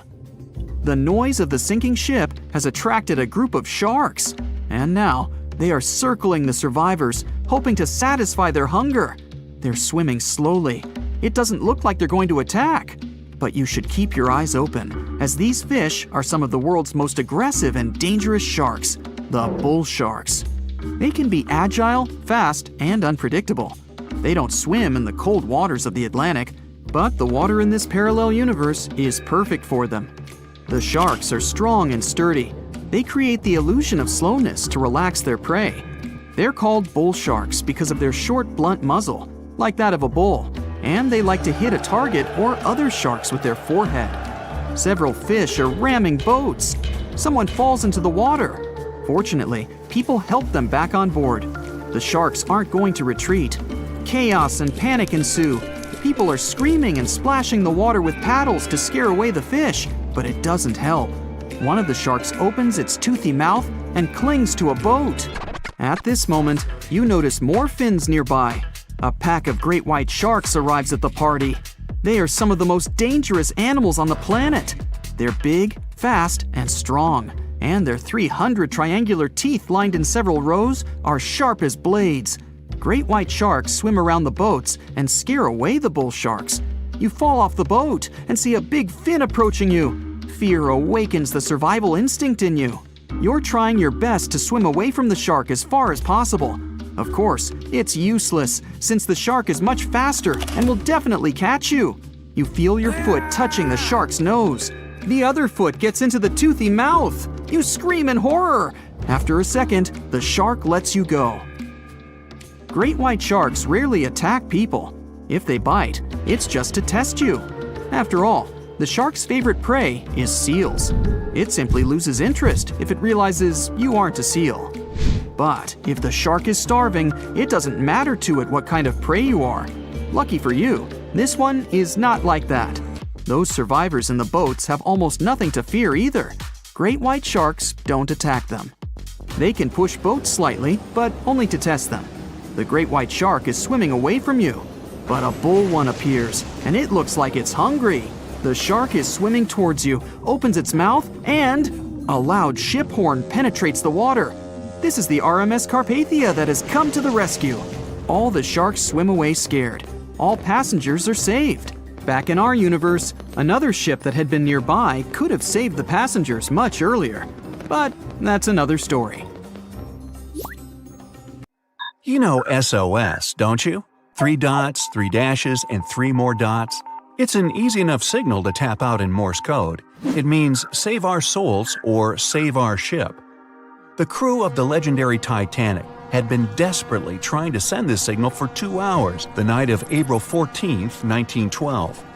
There were other ships not too far from the spot where the Iceberg took down the mighty Titan of the sea. But the call for help seemingly disappeared before it could reach them. The passenger ship SS Mount Temple did pick up a signal and try to respond, but the Titanic never got the answer. So what was silencing the ship's cries for help? Some unknown Bermuda Triangle of the North Atlantic? Consider this. Eyewitnesses say the sky was painted with a brilliant aurora borealis that cold, fateful night. Beautiful, yes, but on that day, the northern lights may have sealed Titanic's fate for good. You see, the aurora borealis forms thanks to geomagnetic storms. Sounds complicated, but those are basically fluctuations in the Earth's magnetic sphere. And what causes those is the sun itself. The magnetic sphere is like a protective bubble that surrounds our planet. It blocks harmful solar rays, winds, and other cosmic dangers from reaching us. Without it, life on our planet wouldn't be possible. Earth would look more like Mars. You also have it to thank for compasses pointing north. Experts know the Earth's magnetosphere affects navigational equipment, or disrupts it. Which brings us back to the Titanic. Recently, a published weather researcher named Mila Zenkova proposed a theory that solar flares, which provoked a geomagnetic storm, could have played a major role in the Titanic's untimely demise. Solar flares make themselves known on Earth all the time. Some people are especially sensitive to the magnetic storms they cause. These unlucky folks can feel weakness, fatigue, headaches, and even mood swings. On usual days, the pressure is the same on both sides. The magnetosphere blocks all the bad stuff, and we're all happy. But sometimes, explosions occur on the sun. They can be massive, Earth-sized. These flares shoot out a wave of charged particles that collides with the magnetosphere at high speeds. Our protective bubble then goes on the defense. It shrinks, deforms, and pushes those particles toward the poles. Enter those brilliant lights dancing above the Titanic that night. In the north, we know it as aurora borealis. In the south, aurora australis, or the southern lights. When the magnetosphere pushes those solar and cosmic particles toward the poles, they collide with molecules of different gases. That's why you get the range of colors. For example, oxygen can be green or red depending on the distance, and nitrogen is blue or purple. What multiple people saw that night was exactly this phenomenon, including the second officer from the rescue ship Carpathia. He wrote it down in the logbook before getting the distress call from the Titanic. But I'm getting ahead of myself. Auroras are a visible sign of a geomagnetic storm. Now, about navigational equipment. This applies to satellite and radio frequency devices. Remember, they didn't have iPhones back in the Titanic days, so the average person couldn't notice their gadgets going haywire. But navigational devices and wireless telegraph did exist and were actively used. Rewind back to the Middle Ages, when sailors noticed that, on some days, compasses wigged out. The arrows spun in all directions, and people back then had no idea why. It wasn't until the 18th century when French scientists found out that such problematic days occur at the same time as black spots appearing on the sun. Solar flares, the mystery was solved. Now, the Titanic had the most advanced, well-known radio equipment at that time. They tested it thoroughly to make sure it worked for distances up to 2,000 miles away. Titanics passed them all. On April 10, 1912, the massive liner left Southampton and set off for New York. The very next day, the crew started getting the first reports of drifting icebergs and ice fields. They put dots on the map to mark the coordinates and let out a sigh of relief. All the troublesome spots were north of the Titanic's planned route. But after a couple of days, the warnings were moving farther and farther south, encroaching on the majestic ship. On April 14th, Captain Edward Smith decided to change course to the south in hopes of bypassing the ice. This ended up being a huge mistake. Enter the magnetic storm. If it was throwing the navigation equipment off, even by a tiny error of half a degree, the captain could have been mistakenly taking the ship right toward a cluster of icebergs. What's even worse, the radio operators ignored warnings coming from other ships. That, or they simply forgot to hand them over to the captain. As hired contractors from the radio company, they were more interested in transmitting paid telegrams from passengers on that luxurious liner. The radio transmitter kept going out of order that evening, probably because of all this private traffic. When it was finally fixed, operator Jack Phillips received another message from the SS Californian at 10:30 p.m. Their operator was trying to warn Phillips about the coordinates of drifting icebergs, but he paid them no attention. He was nervous and in a hurry. Was the magnetic storm to blame for his frayed nerves and bad mood? We can only speculate. But as you know, some people are more sensitive to these things. The weather was fine, the ocean was calm, the water was smooth as glass. Despite all the warnings, the ship continued to sail at a maximum speed of over 22 knots. An hour later, Titanic collided with the infamous iceberg. On April 15th at 12:14 a.m., in the middle of the night, Titanic's operators started to transmit the first emergency signals. The SS Californian was sailing just 20 miles from the Titanic. They could have easily come to a quick rescue. But 10 minutes before the disaster, the Californian's radio operator had gone to bed. He was the only one who understood Morse code on the ship. According to this new theory, the magnetic anomalies possibly blocked Titanic's messages to other ships. For example, the steamer SS La Providence didn't receive any signals from the sinking ship at all. Yet they were still getting transmissions from another giant, the Olympic, which was 500 miles from the Titanic. That night, the signals were acting strange. They simply got lost somewhere in space, or they were like a jumbled riddle, impossible to solve. The SS Mount Temple did get a message and rushed to Titanic's aid. But as fate would have it, the rescue ship got stuck in ice. She did arrive at Titanic's last known coordinates, but the luxury liner was nowhere to be seen. So were the coordinates accurate at all? The steamer Carpathia was about 60 miles away. At 12:30, their radio operator told the Titanic's crew they were rushing to help. The ship famous for coming to the aid, Carpathia, was going full steam ahead. But here's the odd part. At first, they headed to the wrong spot. The magnetic storm could have thrown its equipment off.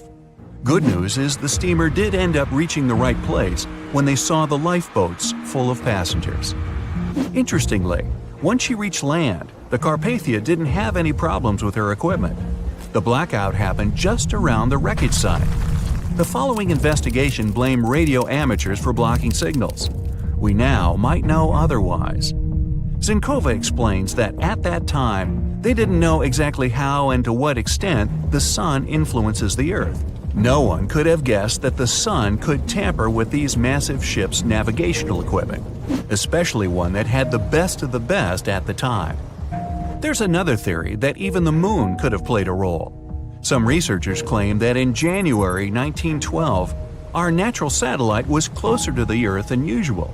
It caused very strong tides and raised the sea level. Every year, icebergs break away from Greenland and stop around Newfoundland. But not that year. The increased water flow pushed them further for 3 months. And come April, they were right in the way of transatlantic ships. Unfortunately, it was a recipe for disaster when it came to the mighty Titanic. No one could ever have imagined that the unsinkable Titanic would collide with an iceberg, except for one man, William Thomas Stead. Well, not directly, of course. It's not like he jolted out of bed one day, envisioning the fall of the Titanic. Rather, he wrote an empowering short story called How the Mail Steamer Went Down in Mid-Atlantic by a Survivor on March 3, 1886, 26 years before Titanic sank. Okay, let's do a super quick recap. Titanic was traveling from Southampton to New York in April 1912 in the North Atlantic. The ship hit an iceberg, and less than 3 hours later, it was completely underwater. Out of 2,208 people on board, just 706 survived due to the limited number of lifeboats and icy cold water. Another passenger ship, Carpathia, heard the distress call, picked up the survivors, and brought them safely to New York. The short story William Stead wrote was about Thomas, a British sailor, who got on a passenger liner bound for the U.S. At one point, the protagonist realized there weren't enough lifeboats for everyone on board the ship in case something happened. A couple of days later, heavy fog covered everything in sight. Luck was not on the liner's side, and it collided with a stray ship, just like Titanic struck an iceberg. Only 200 out of the 916 people made it safely to the U.S. The main character managed to survive by jumping into the water and climbing into one of the lifeboats. Now, you'd think that the story riled up everyone in the industry to add extra lifeboats on ships. But sadly, it received very little attention when it was published. Even more tragically, William Thomas Stead was on Titanic when it sank, and he didn't make it. The survivors who knew Stead mentioned that he had always been cheerful and had loved to chat during meals. He complimented the ship's design and how sturdy it was. Witnesses also talked about how he had been helpful when the ship had been sinking, having given his life jacket to someone else. He was a journalist by profession and was on his way to New York for a ceremony. One of his most important contributions to modern journalism was the use of illustrations in every newspaper article. He also introduced newspaper interviews, and they're still used to this day along with illustrations. But this story wasn't the only published work that predicted the disaster. Morgan Robertson was an author and former ship captain who wrote short stories and novels. His most notable novella is The Wreck of the Titan. It's also known as Futility. The book was written in 1898, 14 years before Titanic. It was a fictional story about the Titan, an ocean liner similar to Titanic, which was crossing the North Atlantic. It's also a coincidence that Titan was just as fast as Titanic and shared many other similarities, like size and design. The book described it as unsinkable and the largest ship to hit the ocean at the time. That's what they said about Titanic, too. Another eerie similarity was the limited number of lifeboats it had. The story took place in April, and that's when Titanic set off on its journey and hit the iceberg. The Titan story also mentioned that barely anyone had survived that horrible accident. Unlike Stead's story, the protagonist of Robertson took a different path. The Titan sinking happened somewhere halfway through the book, so after the accident, the main character went on with his life. The book was brought back into the spotlight after the Titanic disaster. How could someone describe the events that took place almost a decade later so accurately? Many started to believe Robertson could see the future. But the reality was that Robertson knew his way around a ship. It was easy for him to write down the nitty-gritty of things without doing more research. Realistically, one of the biggest threats for ships at that time was hitting an iceberg or colliding with other ships. The next story sounds somewhat mysterious. Once, Alex Mackenzie heard a voice that warned him not to board Titanic. But when he turned around, there was nobody there. As he continued walking, the voice spoke to him again. But this time, it was louder and more distinct. He took the warning seriously and decided to cancel the trip and go back to Glasgow, Scotland, his hometown. His grandparents weren't too happy to find him back home instead of on Titanic. After all, the ticket was very expensive. That disappointment very soon disappeared when they heard that the ship had struck an iceberg. John Coffey was a member of the crew of Titanic, but he decided to ditch the ride when the ship stopped at his hometown in Queenstown, Ireland. His inner voice told him to get off the liner, and he did. He was only 23 at the time, and for someone his age, it could be a major career boost and an opportunity to grow. Despite the horrible tragedy, the guy signed to work with the RMS Mauritania just months after the Titanic sinking. Talk about commitment. Some added info was revealed about what may have contributed to the fall of Titanic. The constructors insisted that the ship was unsinkable, but many people later theorized that the vessel's steel plates had been too frail for the freezing Atlantic water. It may have caused the rivets to pop, allowing ocean water to seep inside. Another theory is that there may have been a fire in the hull of the Titanic that had been raging for 3 weeks before the voyage. The fire softened the steel, allowing the iceberg to cut through it like a hot knife through butter. Some pictures before the ship set off on its journey show black marks on the hull, which could have been caused by fire. Either way, the iceberg would have caused significant damage in any case, no matter if there was a fire or not. Some people also blame those who designed the Titanic. The ship was built with large joints at the bottom, which probably snapped easily during the collision. Of course, these are all theories, but we know for a fact that the iceberg was the main character of this drama, and that the works of Stead and Robertson should have been taken seriously. Either way, this should be a lesson for the future, helping to prevent similar tragic accidents. By the way, ocean liners and passenger ships wouldn't exist if it hadn't been for Thomas Newcomen. In 1712, he invented a steam engine that was so strong it could produce enough energy to power a ship. And a century later, in 1819, the first steamship traveled across the Atlantic Ocean to Liverpool, UK. It only took the vessel 29 days to cross the ocean. The passenger ship industry boomed in the early 1900s when it became easier for people to move to America or go on holidays. As decades rolled by, the use of aircraft stole the spotlight from passenger ships since planes were faster and more efficient. Nowadays, it's quite rare for a passenger ship to collide with anything in open water. Modern technologies can detect anything that can pose a threat and even predict stormy weather. Cruise ships these days are giants compared to the vessels of Titanic's era. Modern ships can carry almost twice the number of passengers and have amenities folks back then could only dream of. Most cruise ships these days have several restaurants to choose from, multiple swimming pools, and game rooms to catch a break. If you're in the mood for some fun, you can watch live performances. Don't forget about the helicopter pad, because why not? Don't worry if you start feeling unwell. The in-house doctors are always there to help any passenger in need. And these ships are only going to get bigger. Putting Titanic and a modern cruise ship side by side is like comparing a Corgi to a Doberman. Back then, Titanic was the biggest and most cutting-edge vessel anyone could dream of. So, who knows what the future of cruise ships can hold? We might even have entire cities floating around. That would be a really big boat. It was the biggest ship ever built in its time. and it was supposed to be unsinkable. But within days of steaming out on its first voyage in 1912, the Titanic was gone beneath the relentless waves of the North Atlantic Ocean. And of its more than 2,200 passengers and crew, only 706 survived that dreadful night. Would a smaller ship have fared any better in the same situation? Did the size of the iceberg truly matter in the end? Was it a mistake for the ship to change course at the last minute as it tried to avoid impact? These are three questions that have people pondering, what if?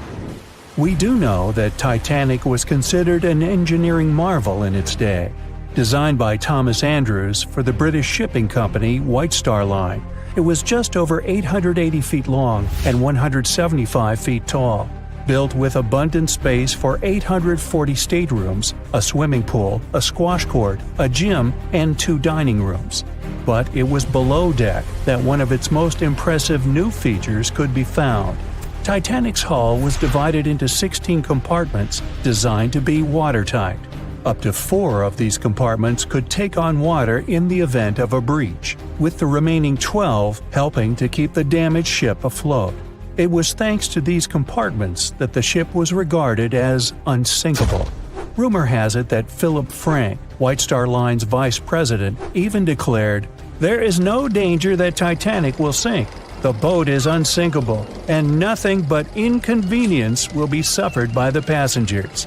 On April 14, 1912, that proved to be mistaken when Titanic struck an iceberg. As ice ripped along the ship's hull, several of those watertight compartments ruptured. It took only 2.5 hours for Titanic to sink. Did the size of the iceberg that hit Titanic seal its fate? Would a bigger or smaller iceberg have made any difference? Icebergs come in a wide variety of shapes and sizes. They are pieces of ice that have broken away from glaciers or ice shelves in the Arctic and Antarctic, and are now wandering across the ocean until they eventually melt. One of the tallest icebergs ever found would have easily dwarfed Titanic. Discovered in 1957, it was 550 feet high. That's close to the height of the Washington Monument. Imagine ramming into something that big. Smaller icebergs, though, can turn out just as dangerous. Some are the size of houses and called bergy bits. Others, closer to the size of a car, are called growlers. These can be much harder for ships and boats to locate, making them more difficult to avoid. And though smaller, they can produce a lot of damage when hit. It's also critical to recall that icebergs are always bigger than they seem, with the majority of their mass lurking below the ocean surface. In fact, over 80% of an iceberg's volume is underwater. Most of its sharp, jagged edges cannot be seen. Roam too close, and you risk damaging your ship's hull. Because Titanic had little notice of its impending doom, a smaller iceberg, struck at the same angle, could still have been enough to bring that mighty ship down. Now, it's possible that had the iceberg been larger, it would have been spotted sooner. Titanic might have had time to alter course and avoid the impact. But missing that one iceberg would not have guaranteed Titanic's safety. It was traveling in a dangerous stretch of the Atlantic called Iceberg Alley. It's located 250 miles east and southeast of Newfoundland, Canada. Behind one iceberg, there could be another, and another after that. And so the crew on board had to remain very attentive to avoid several potential collisions, not just one. A smaller ship might have been better suited for the trip. Titanic's size was certainly a challenge when it came to steering. In fact, it had just left her dock in Southampton when it nearly collided with another smaller ocean liner, the SS New York, missing it by just 2 feet. The gigantic steamship was obviously not made for maneuvering quickly in tight quarters. A ship that size required time and space to change course. But when it comes to ships versus icebergs, a ship's size doesn't always matter. The Islander was a steamship designed to travel the Inside Passage in Alaska. In the summer of 1901, it struck an iceberg, which tore a hole in the front portion or bow of the ship. The vessel did not sink right away, and the crew tried to steer it to safety. Ultimately, its bow completely submerged, and its stern was lifted up and out of the water. It didn't take much longer before the ship sank completely. Of the 168 passengers and crew members, 128 survived, and $3 million in gold was lost. Islander had a 240-foot hull, making it almost a quarter of the size of Titanic, and that smaller size didn't seem to be much help in preventing a collision with an iceberg. And then there was the Hans Hedtoft in 1959. Also known as the Little Titanic or the Danish Titanic, it was referred to as the safest ship afloat. It was 272 feet long with 95 people on board. Much like the real Titanic, the Hans Hedtoft was specifically engineered to handle most of what the sea could throw its way. Along with its double steel bottom, it also had an armored bow and 7 watertight compartments. How could such a ship sink? But it could, and it did. It was on its first voyage, returning to Copenhagen, when it ran into trouble. On January 30th, it hit an iceberg. An SOS was sent, but when the Johannes Cross arrived to help, the Hans Hedtoft was nowhere to be found. The only evidence of the ship's existence was a lifebelt that was washed ashore in Iceland 9 months later. Again, the ship's smaller size didn't work in its favor. A smaller size of Titanic wouldn't have guaranteed a safe voyage in 1912. The final what-if concerns the last-minute choice when the iceberg was spotted and the alarm sounded. First, Titanic could attempt a complete stop, but this wasn't an option as the ship needed a half a mile to come to a halt, and the iceberg was a mere 900 feet away. Second, the Titanic could attempt to avoid the iceberg by steering away from it. This is what the captain ordered, but the attempt was unsuccessful, resulting in a deep gash across the ship's hull. The final option? To hit the iceberg head-on. Would this have made any difference? The answer is an intriguing maybe. Some think a head-on collision would have saved Titanic. In this scenario, the collision would have limited the damage to the very front of the ship. Instead of the iceberg tearing through the hull and compromising several of the watertight compartments, only 4 of the compartments would have been breached. This meant the others could do their job of keeping Titanic afloat. The ship could be stuck, unable to move, but it would remain above water until help arrived. This would provide a ship like Carpathia enough time to reach the scene of the accident and bring the people on board to safety. One of the Titanic's designers, Edward Wilding, made a similar claim during an inquiry into the sinking. He argued that most people would have survived a head-on crash, and that Titanic itself would not have sunk. Others disagree, though.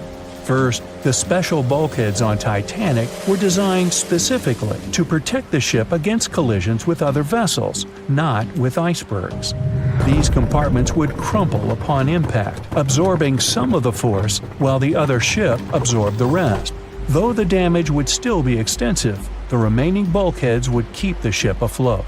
But an iceberg does not have the same flex in a collision as you would experience with another ship.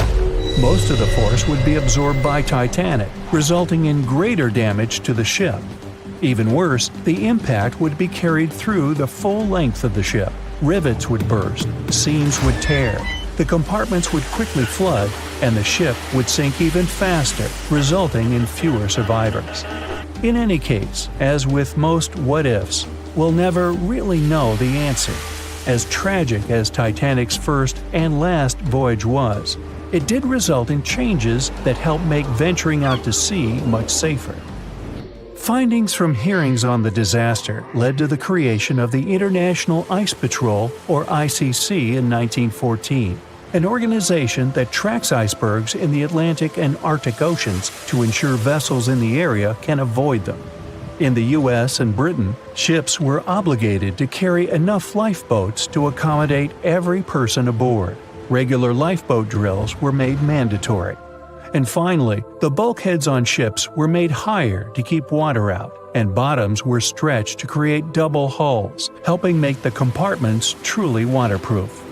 There's no denying that Titanic was a terrible tragedy, but the lessons learned from that night to remember has helped prevent many more.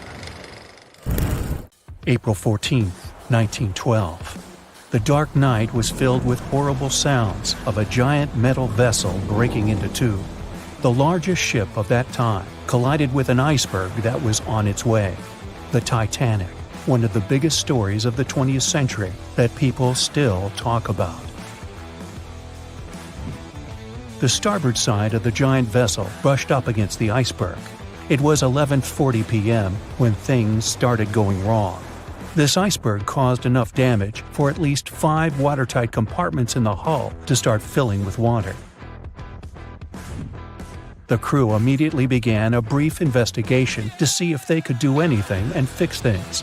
They had no one to rely on, all alone in the darkness of the cold night, far away from the land.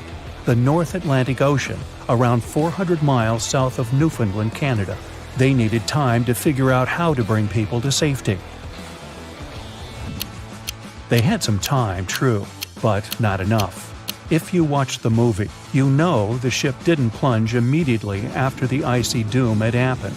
The whole process lasted a good 2 hours and 40 minutes. But the situation was hard. There were 2,200 people to take care of, including crew and passengers, and things happening on the ship were chaotic.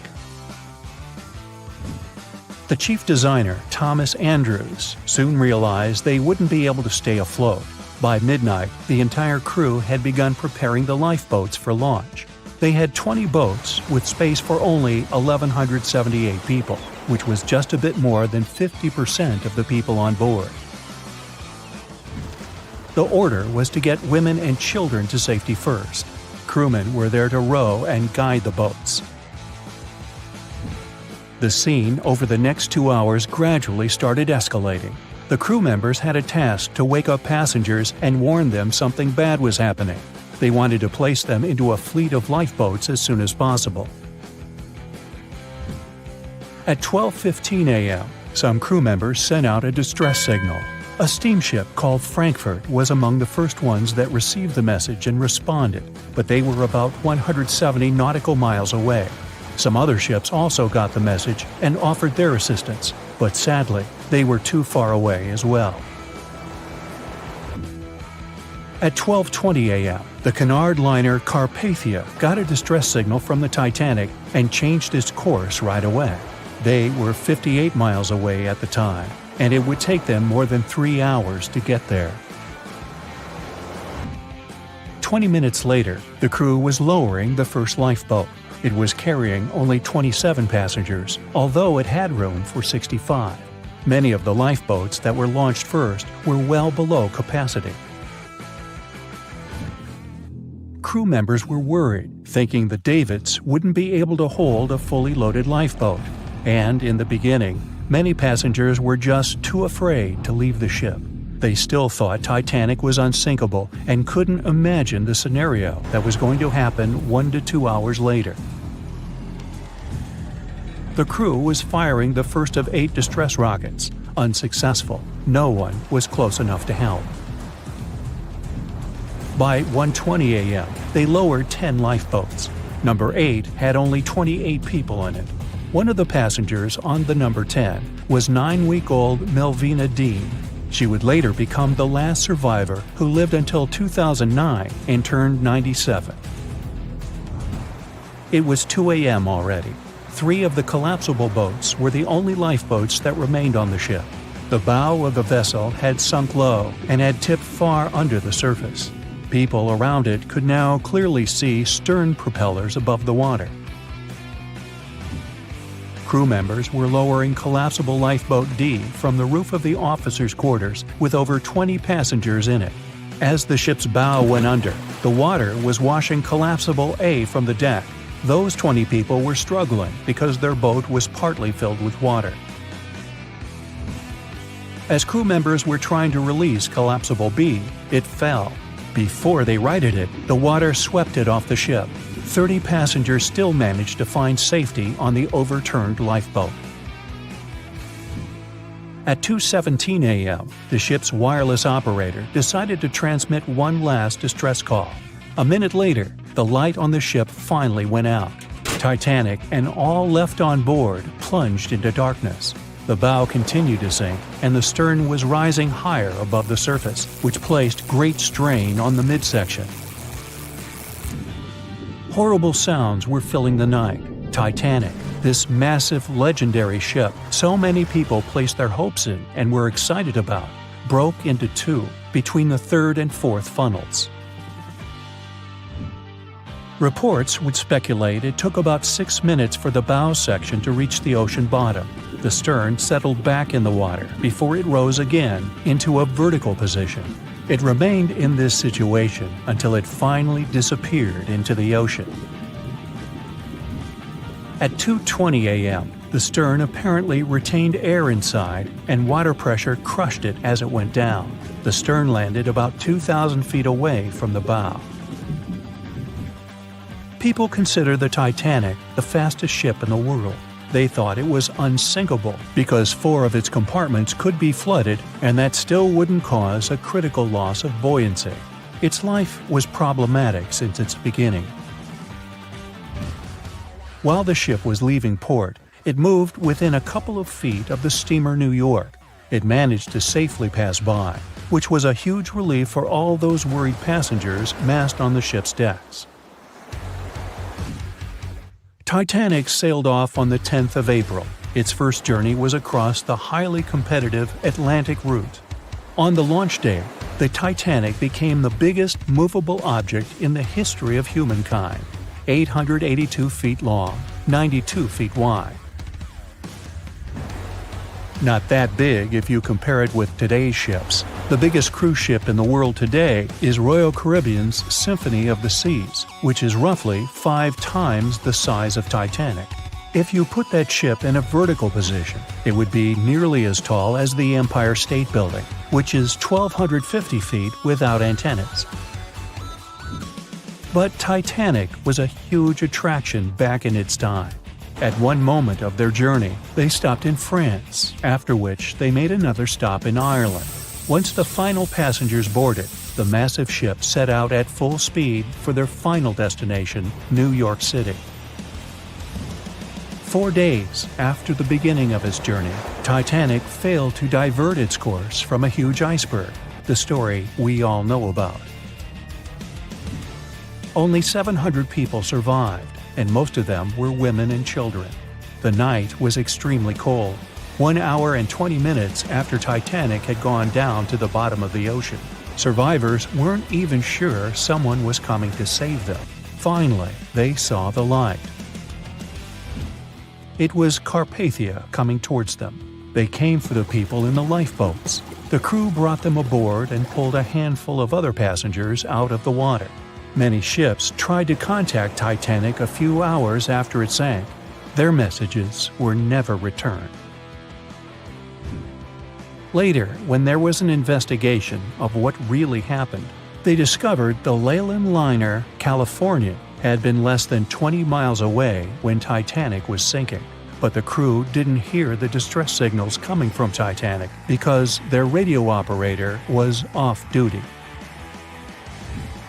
Countries from both sides of the Atlantic were shocked and horrified when they heard details of what happened to Titanic. They decided to make changes to ship operations, rules that would help avoid such events in the future. They held the first International Convention for Safety of Life at Sea, where they adopted rules for every ship to have lifeboat space for each passenger on board. Also, lifeboat drills became mandatory. They also decided to establish an international ice patrol. Its main role was to monitor icebergs in the North Atlantic shipping lanes. Ships also needed to maintain a 24-hour radio watch. Titanic wasn't built alone. Because of the size of this magnificent ship and all the new equipment it required, it would have been too expensive as a one-off. So the team built the Titanic alongside 2 sister ships, and both of them had eventful lifetimes. RMS Olympic came first. It was launched in 1910, and for a whole year was the biggest liner in the world. The Britannic was another sister ship that sailed for a while before it too ended down on the ocean bottom. But only Titanic became a legend and one of the most fascinating stories of modern history. The year was 1854, and the SS Arctic, the fastest passenger liner of its time, set out to cross the Atlantic. As it sailed through the misty veil, it slowly disappeared into the unknown. The Collins Line, an American shipping company, was started in 1818 and only began seriously trading in the transatlantic by 1835. Its steamships crossed the Atlantic from Liverpool to New York within just 10 days. Doesn't sound like a great speed today, I know, but back then, the same thing took other ships several weeks. Light on the water with their wooden hulls, powering through with a strong steam engine, those steamships were the favorite choice for many high-profile people. What could go wrong with such an advanced ship, they thought. This reminds me of some other ship everyone believed to be unsinkable. But anyway, back to the Collins Line. It grew to be a serious contender on transatlantic routes, with only one other competitor, the Cunard's Line. It was a British company also aiming to be the main force through the Arctic Passage. In 1835, the company received a new ship that traveled to Liverpool and came back to New York with the largest cargo ever at that time. From then, the Collins Line was steadily growing. It seemed like there would only be future successes for it. Unfortunately, their lavish ships became costly to run with the amount of coal used. Massive power along with weak wooden hulls meant they needed many repairs after each voyage. So, every trip ended up being expensive. But since the ships were safe and had a great reputation, people were willing to pay the price, and the company was definitely not in crisis. They had achieved something no one had managed to do before them. Like I told you, their ships crossed the Atlantic in a whopping 10 days, and Edward Collins, the owner, was very determined to maintain the pace. Their 5 ships easily outran the Cunard's Line of only 3. With this great praise, it provided more attention. Though the Cunard's ships were slower with their iron hulls, they believed there was still profit, regardless of how slowly they sailed. Among Collins' ships, the Arctic, the third of them to be launched, was the largest, reaching 284 feet long, with 2 side-lever steam engines, each with 1,000 horsepower. The paddle wheels made 16 revolutions a minute when at full speed. At the time of its launch, the press called it the most stupendous vessel ever constructed in the United States. But glamour and fame couldn't avoid what would come next. On the 27th of September, the Arctic was on its journey from Liverpool to New York, continuing a speed pace through the thick fog. It's possible that by that moment, after 4 years of record-breaking trips, the crew became overconfident with their sailing and the ship. Going only 50 miles from Newfoundland, they carelessly continued through the fog with no radio contact, sonar, or any other form of identifying objects, equipped only with Morse code. A smaller ship, the SS Vesta, which operated as a fishing vessel, often worked around Newfoundland. It was passing through the same path as the Arctic and crashed into its side. Shocked by the collision, the captain of the Arctic offered help to the much smaller Vesta, but it was soon clear that the damage that seemed minor on the Arctic was far worse. Beneath the waterline, a hole was letting water into the hull. The cost of the much faster wooden hull now seemed less valuable.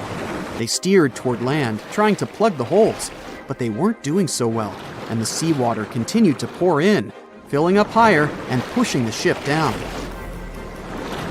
And finally, once the engine room was full, it put out the boilers, taking away the massive power the Arctic was once legendary for.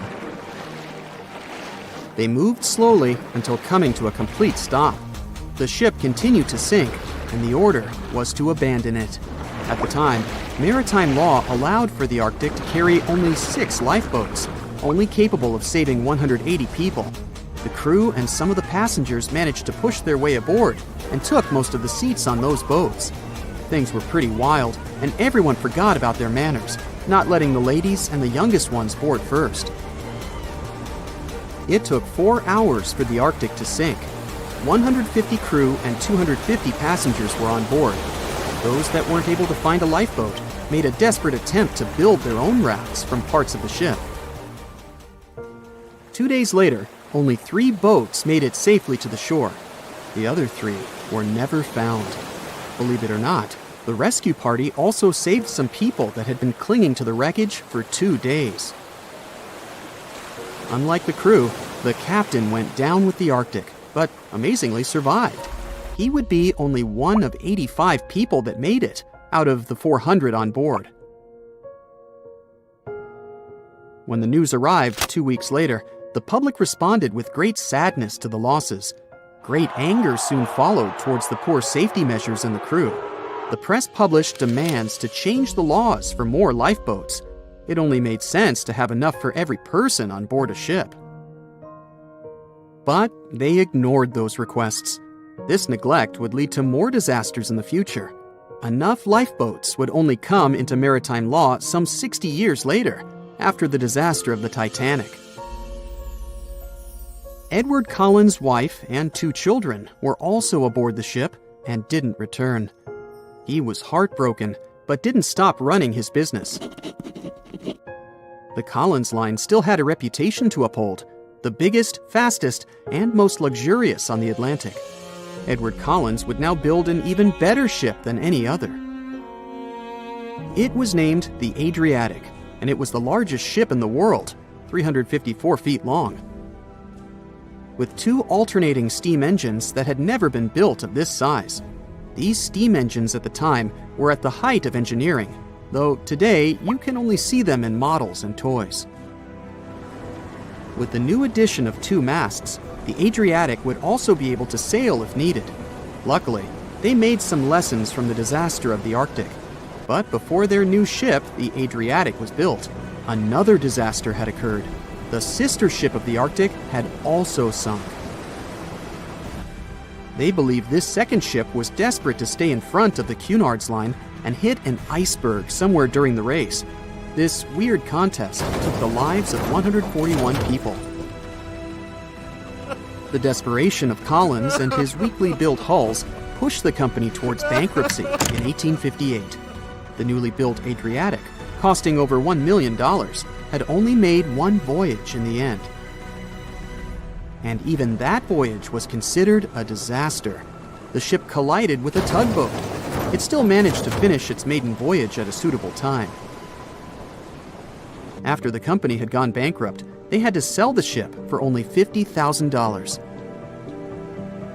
They removed the great giant engines, replacing them with only sails. Although it was once the greatest ship on the high seas, it was only 30 years later until it was abandoned, labeled irreparable, and anchored in a river. The other remaining ships were also sold and only used for parts. Edward Collins left the industry altogether, seeking work on dry land instead. As the Collins line was no longer in the mix, the Cunards would grow in strength. Without competition, they would win the Blue Riband for the next 30 years, and 180 years later, after producing hundreds of ships. They still have a constant presence on the seas, as they provide transatlantic crossings, world voyages, and leisure cruises. To this day, the Cunard line is the only one to run ships between Europe and America, and it's great proof that it's not always the fastest that's the best. Thick fog is rising over the ocean as the sun is slowly sinking towards the horizon. It's hard to see further away than a few dozen feet, but that's enough to notice a hulking, skeletal shape in the distance. As your ship approaches the figure, your heart beats faster, and then you make out the details of another vessel, abandoned by the looks of it. Ghost ships do exist, and their mysteries aren't always solved. Take MV Hoita, for example. It was a wooden vessel built in 1931 as a luxury yacht. It had served well to various people over 20 years before it was bought by a Samoan sailor and became a merchant ship. In 1955, though, Hoyita's service came to an abrupt and mysterious end. On October 3rd, it set sail for another trading voyage that should have taken no more than 48 hours. Delays happen in the sea, so when Hoyita didn't arrive on October 5th as scheduled, there was little worry yet. But then it failed to come on the following day too. There was no distress signal or any other sign of Hoyita's presence anywhere between its departure and arrival points. A search and rescue party was dispatched to find the ship, and for 6 days, they were scouting the area of nearly 100,000 square miles. On October 12th, the mission returned to the base empty-handed. Hoyita vanished without a trace. It was only a month later that another merchant ship, Tuvalu, noticed the missing vessel far away from its route, drifting in the open sea and listing heavily. The sailors boarded the ship and found that all of its crew and passengers, 25 people total, were missing, along with all the cargo the vessel had been carrying. The radio was tuned to the International Distress Channel, meaning that the crew had been trying to ask for help, but they couldn't reach anyone because the radio cable had been damaged, limiting the range to 2 miles. The lifeboats were missing as well, indicating that people on board must have left the ship. Unfortunately, they seem to have taken the logbook with them, leaving the rescue team clueless as to what had happened. Even today, the mystery of MV Hoyita hasn't been solved yet. No one knows where the crew and passengers had gone and what had caused them to leave. SV Carol A. Deering wasn't a ghost ship in the usual sense of the word. There are no sightings of it in the open sea. Instead, it was found on the shore. But the circumstances of it running aground are a puzzle shrouded in mystery. Carol A. Deering was built in 1919 in Maine, and it was a large vessel made for commercial voyages. Unfortunately, despite its large cost of construction, it had only served for a year before its last trip. July 19th, 1920. The ship was traveling from Puerto Rico to Rio de Janeiro via Newport News to deliver a cargo of coal. It was almost halfway to the final destination when the captain fell seriously ill, and the crew turned back to drop him and his son off and replace the captain. The voyage went without incident, but when it came to Barbados in December to resupply, there were strange moods among the crew. The first mate didn't seem to be happy with the new captain. No one paid much attention to it back then, when they probably should have. The last sighting of Carol A. Deering at sea was on January 28, 1921, when a lightship noticed it off the coast of North Carolina. There was some commotion on the quarterdeck of the ship, where the crew were normally not allowed. Then, another vessel sighted it, but there was already no one on the decks. On January 31st, the merchant ship was found hard aground in the Diamond Shoals, a site notorious for numerous shipwrecks that had been occupying there for centuries. When the search and rescue party boarded the ship, they found it abandoned, the log and personal belongings of the crew gone, along with the 2 lifeboats. There is still no answer to what happened on board of Carol A. Deering that January, although the most popular version was mutiny. Maybe we'll never find out the truth though. SS Bechimo is perhaps one of the most notable ghost ships in history.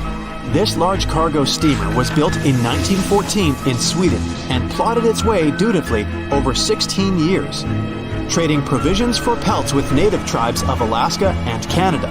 But then, on October 1st, 1931, Bechimo got caught in pack ice. At first, it seemed the crew would be able to wait it out and continue on their route because the ship broke free in a couple of days. But in less than a week, it became caught again, this time for good. In another week, a rescue party was sent to fetch 22 of the Bechimo's crew, while another 15 remained behind to wait through the winter if necessary and get the ship back. But a month later, after a powerful blizzard struck their camp, the sailors went out of their shelters only to find the ship gone. Luckily, a few days later, a native hunter told the Bechimo hadn't been lost yet.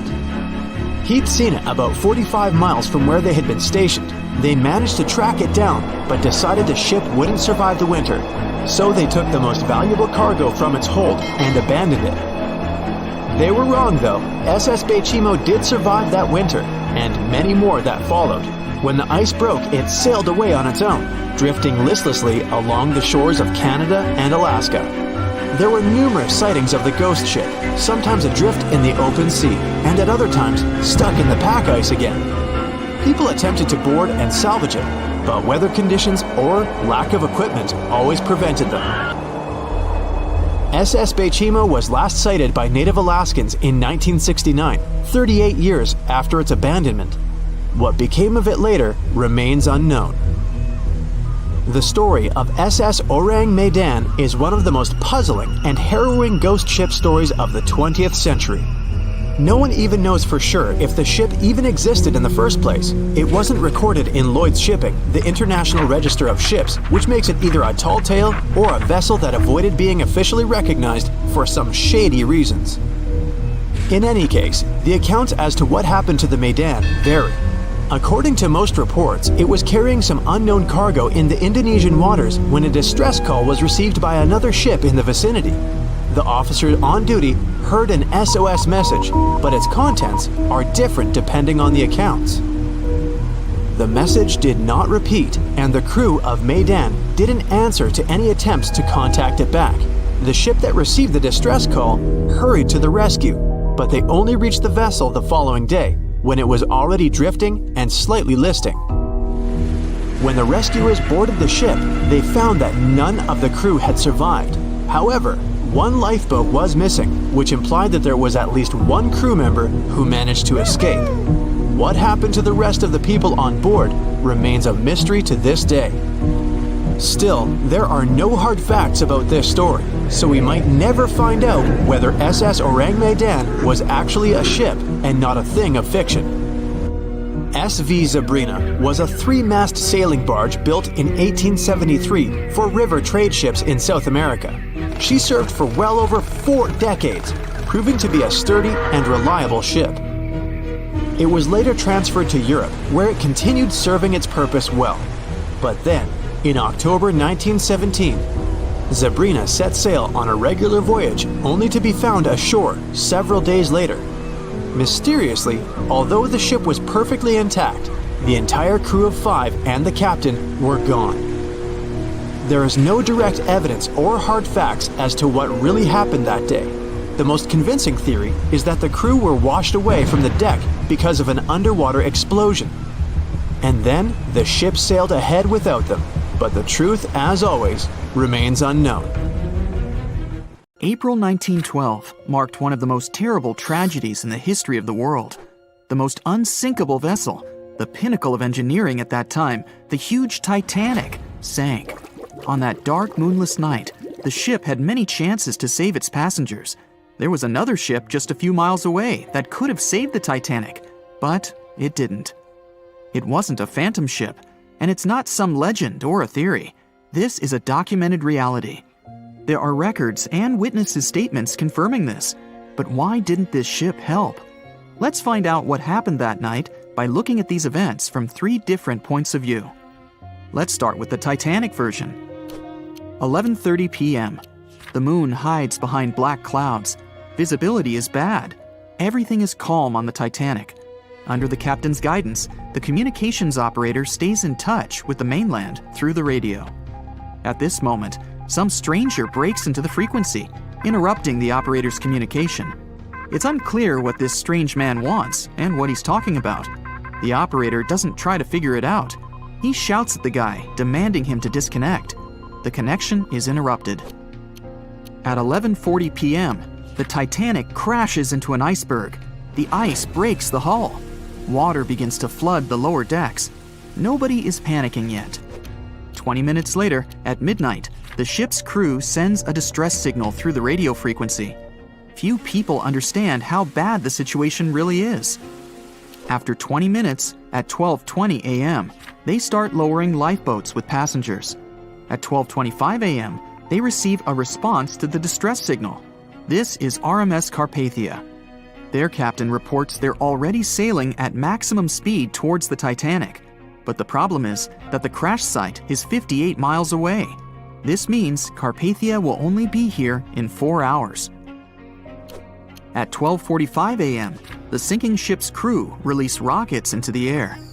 These flares are one of the main reasons for the terrible fate of many passengers, but more on that later. 90 minutes later, the Titanic's deck breaks and the ship dives underwater. At 4:10 a.m., the Carpathia finally arrives at the shipwreck location. The crew members make heroic efforts to save all the people. They take 705 survivors on board. At this moment, another ship appears. It's SS Californian. The Carpathia sails towards the New York coast with all the people. The Californian floats in search of passengers and finds nothing but wreckage. The ship was only a few miles away while the Titanic sank into the icy water. The Californian could have saved these people, but did nothing. Its captain, Stanley Lord, made one of the most terrible acts that a sailor can allow. He didn't help a sinking ship. When the world found out about all this, they detested Captain Lord.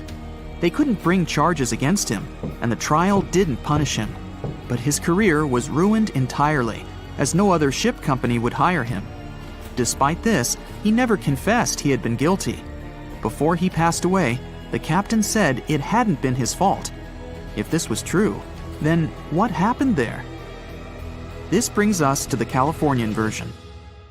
It's the night of April 14th. The Californian is sailing in the cold waters of the North Atlantic. The ship gets into a section with a lot of icebergs. At 10:10 p.m., Captain Lord stops the ship. It's too dangerous to move around this area, as they can damage the hull. At 11 p.m., the ship starts drifting. It's impossible to move in such conditions with such poor visibility. The captain knows that the Titanic is coming here, so he orders the radio operator to warn the ship about the danger. Radio operator Evans turns on the receiver and tries to contact the Titanic. He spends about 30 minutes on it. The connection is finally established. At this moment, the Titanic radio operator is speaking with the mainland. Evans interrupts this conversation and tries to warn the ship about icebergs. The operator doesn't understand Evans' words. He's annoyed because Evans broke into the channel so brazenly. He shouts at Evans and cuts the connection. Tired, Evans turns off the receiver and informs his superiors about the incident. It's still a mystery how the captain reacted to this news. He probably thought the Titanic knew about the danger. He lets Evans go to bed. If Evans hadn't turned off the radio and waited 1 hour, he would have heard a distress signal from the Titanic. But you shouldn't blame him. At this point, he has no official reason to stay at the transmitter. Evans is too exhausted and can't fight drowsiness. So, Evans goes to bed. The Titanic begins to sink. Its captain sends a distress signal. The operator on board the Carpathia catches it, but the Californian doesn't, since the receiver is turned off. Captain Lord can't sleep. He feels that something is wrong. Meanwhile, the Titanic is rapidly sinking under the water. The captain gives the order to launch rockets into the air. And here is where one of the critical mistakes takes place. They release warning lights, but they are not red. The crew forgot to take red rockets on board for some reason, so they lit up the sky with a bright white light. If you need to send a distress signal, you need to release red lights. Captain Lord sees these lights, but doesn't perceive them as a cry for help. It can't be that there are no standard red rockets on such a massive ship as the Titanic. But, unfortunately, it can.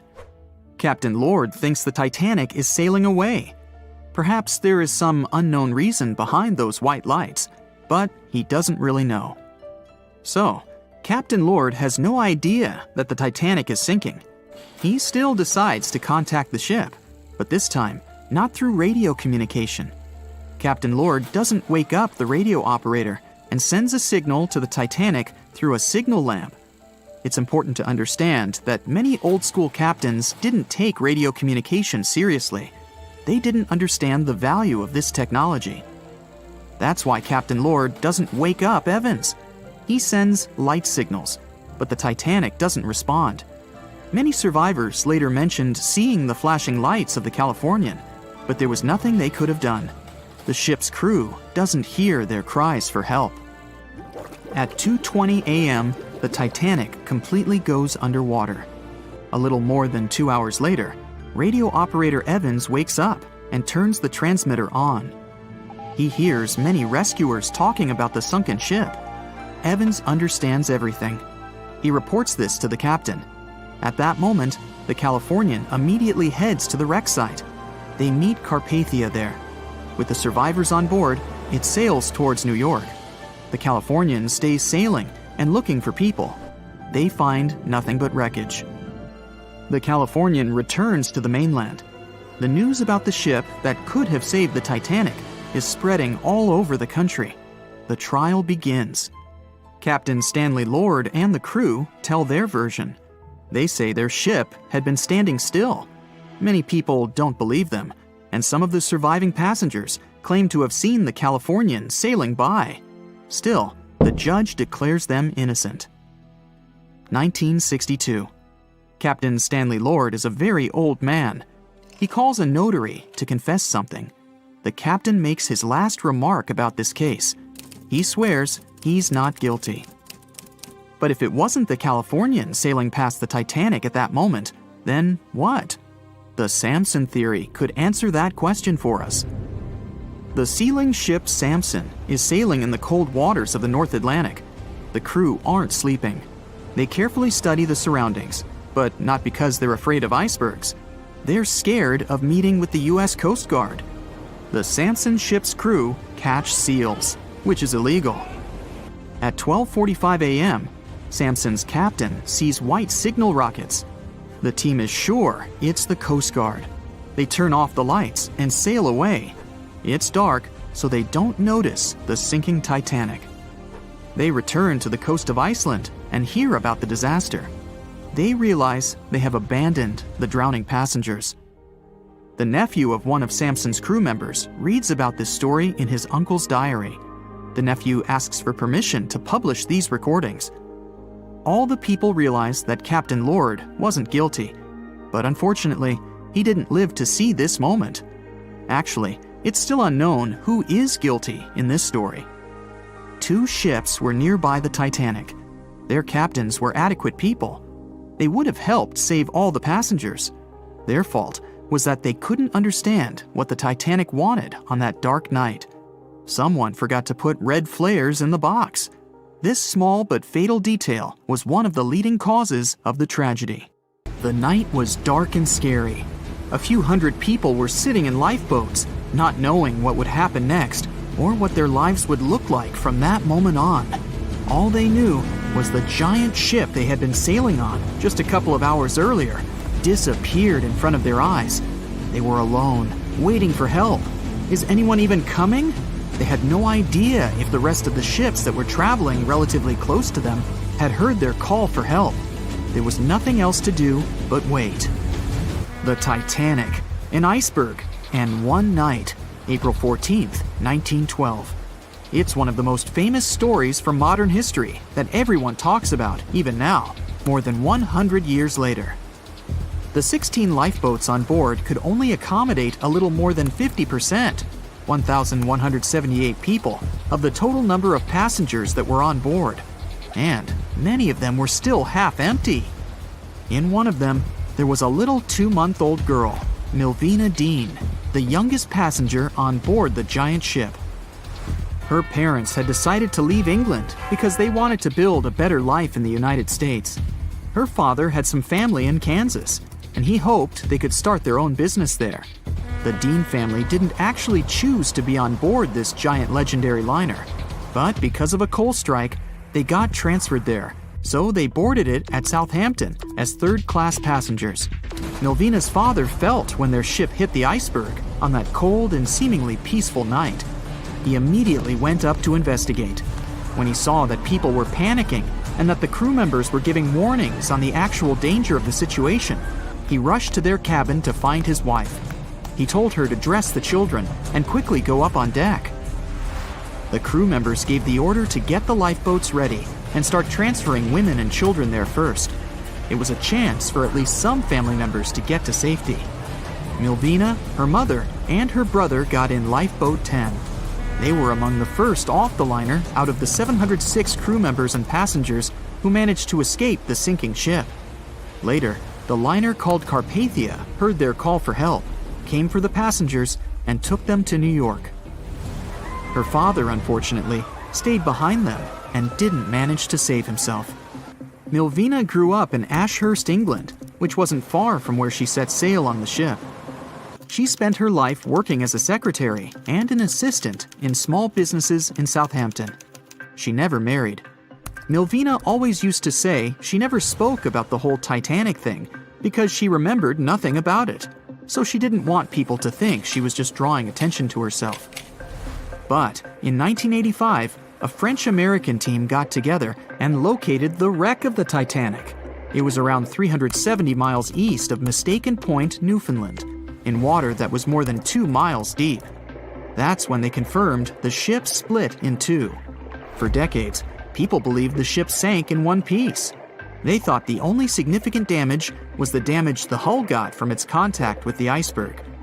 In reality, it broke in half, right between its third and fourth funnels. It happened shortly before the ship disappeared under the surface of the water, and the whole thing, starting from the moment when they hit the iceberg, lasted around 2 hours and 40 minutes. People didn't pay that much attention to the Titanic until this team of researchers found the wreck. In the last year of her life, she sold some of her family's possessions at auction to pay for her stay in a nursing home. The items she sold also included a suitcase filled with clothes that her family got when they arrived in the US, and compensation letters her mom got from the Titanic Relief Fund. The compensation letters outlined the financial aid that certain passengers received who had survived the loss of their loved ones. She lived until the age of 97 when she caught pneumonia. She was the youngest of the 705 people that survived the whole event. The Titanic was the world's largest ship. Since it was so big, some thought the vessel should have had 4 exhaust stacks. But Thomas Andrews, the man who designed the ship, believed that only 3 were necessary. So, the Titanic basically had one purely decorative stack. 2,200 people were on board when the ship sank. There were 908 crew members, and the maximum number of passengers on board, which was 3,500. As you probably saw in the movie, there were different classes of passengers. The estimated overall wealth of those in first class was about $500 million, and researchers estimated $6 million worth of things went down to the ocean bottom, together with the ship. In first class, this liner was a place of luxury. It had 4 restaurants, 2 libraries, 2 barber shops, reading rooms, and a photographic darkroom on board. There was also a heated swimming pool, but only first-class passengers could use it, at a price of 1 shilling a time. The ship also had Turkish baths and electric baths, and passengers could use each for 4 shillings at a time. The cost to build this massive giant was $7.5 million, but that was back in 1912. Today, it would be about $200 million. First-class tickets cost $2,560 at the time, which is today's equivalent of $61,000. What would you get in these expensive cabins? A sitting room, 2 bedrooms, 2 wardrobe rooms, and a bathroom. Would you pay that much for those luxuries? Teams of researchers still haven't explored many areas on the Titanic. It's still very, very hard to access them with underwater vehicles. There was a lifeboat drill scheduled for the same day the Titanic sank, but it was called off for some reason. The crew had done just 1 lifeboat drill, and that was when the ship was still docked. But even if the crew members had been properly trained and each lifeboat had been filled, the capacity was still not enough to save each and every passenger. The Titanic was the biggest movable object in the world at that time. On May 31st, 1911, its immense hull made its way down the slipways and ended up in the River Lagan in Belfast. Over 100,000 people were there to see the launch, which took just a little more than a minute and went off without a hitch. The people who were in charge of the ship immediately towed the hull to a mammoth fitting-out dock. Thousands of workers spent most of the next year there working hard, building the decks and constructing all those luxury interiors that gave the Titanic its specific look. they were also installing the 29 giant boilers that would power the ship's 2 main steam engines. All that to get the title Unsinkable. The ship had more than just one fatal flaw. You may have heard of one of its design flaws. The airtight bulkheads weren't completely sealed on top. This allowed water to flow from one compartment to another, which eventually sank the liner. And Titanic had more flaws. High sulfur content, cold temperatures, and high speeds largely affected the steel of the vessel's hull and the iron of its rivets. The steel here shattered, while the rivets popped out relatively easily. This was the reason the Titanic sunk 24 times faster than we'd expect. There are many theories about what really led to the sinking of such a giant. And one says a full moon from a couple of months before could be one of the reasons. It may have created very strong tides that sent a flotilla of icebergs southward. This was right in time for the Titanic's maiden voyage. Research says an optical illusion prevented the ship from getting help. One famous British historian, Tim Moulton, thought the atmosphere on the night of the sinking created specific conditions that made it very hard for the crew members to spot icebergs. They partially caused something called superrefraction. The extraordinary bending of light causes miraging, and several ships in the area recorded it.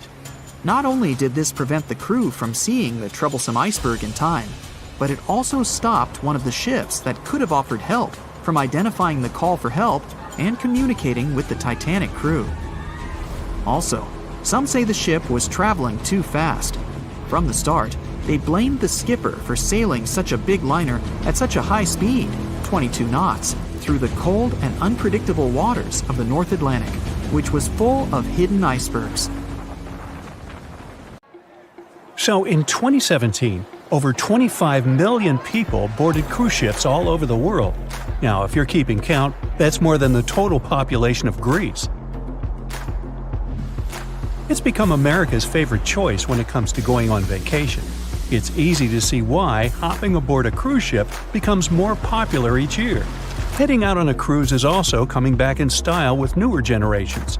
2/3 of Gen Y and millennials say that cruising is their new preferred type of vacation. How's that? Well, let's see.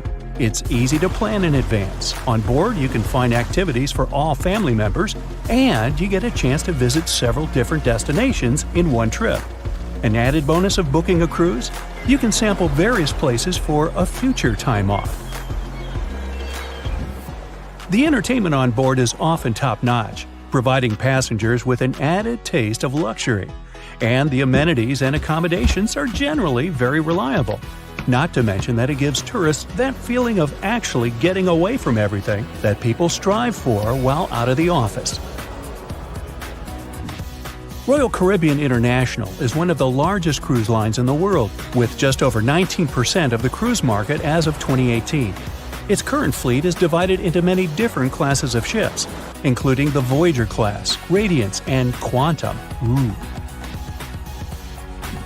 The latest addition to the Royal Caribbean International's impressive fleet was built in 2018. Wonder of the Seas is now the largest cruise ship in the world. Since this spectacular liner has just had her maiden voyage in March 2022, let's look at some of the incredible perks it has to offer its passengers. For starters, the boat is so big that it had to be split into neighborhoods. Well, it figures since Wonder of the Seas can accommodate almost 7,000 passengers. Fond of New York? Well, no worries. Wonder of the Seas has a central park of its own, with an estimated 10,000 plants to check out. The ship's central park is a feature of all Oasis-class ships, being one of the so-called neighborhoods. Let's look at some other areas, shall we? Like this boardwalk, a place that includes an arcade, a candy store, and a sports bar. It's best suited for long walks. There's a pool and sports zone on Wonder of the Sea. These areas feature the ship's numerous pools and hot tubs. There are many activities to check out on the sports court. Then there's the Royal Promenade, or Promenade if you prefer. That's the main road on Wonder of the Seas, with bars, lounges, and places to grab a cup of coffee, or a luxurious latte. The entertainment neighborhood is the focal point for leisure activities on the ship. Here, guests can find a comedy club, an ice skating rink, and even a theater. The spa and fitness area is a tranquil zone with a huge array of treatments available. The fitness center is free of charge, by the way, so there's no excuse for guests to skip a leg day. An extra eighth zone was added to Wonder of the Seas. It's called the Suite Neighborhood. This is an exclusive area designed for guests staying in the suites. Oh, now I get it. It's located at the top of the ship. Guests here have designated staff members called Royal Genies. Yeah, if you rub a lamp in your suite, they appear. Nah, not really. The genies are similar to butlers. They can cater to just a few cabins. Of course, the cruise line wants to divert other guests from asking these crew members various questions and taking their time. That's why the genies don't wear name tags in public areas. As for its itinerary, Wonder of the Seas was initially supposed to be homeported in China, but Royal Caribbean decided to move the liner to the United States. In March 2022, the ship started its journey with 7-night Eastern and Western Caribbean itineraries. In May 2022, Wonder of the Seas is scheduled for a trip to Europe, with Western Mediterranean cruises from Barcelona and Rome planned for its guests. Passengers will also be able to visit Palma de Mallorca, Spain, and Capri, Italy. When the summer season is over, Wonder of the Seas is scheduled to return to Florida to offer year-round sailing starting November 2022.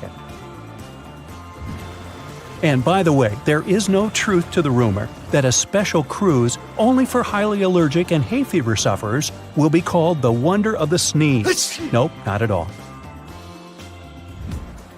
Now, it's hard to imagine a ship so massive that can accommodate so many amenities on board.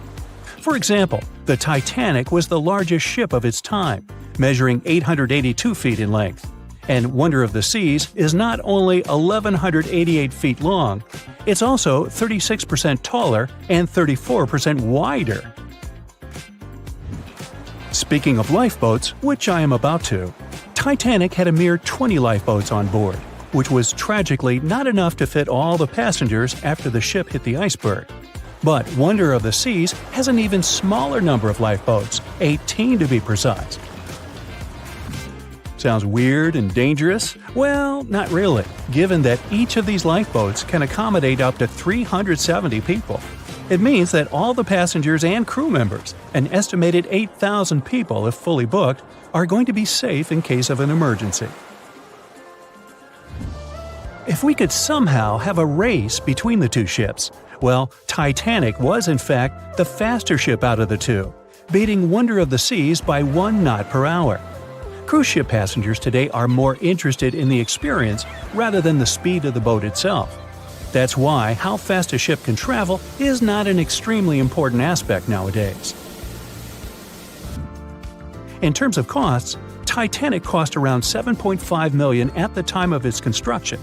It's the equivalent of about $200 million today.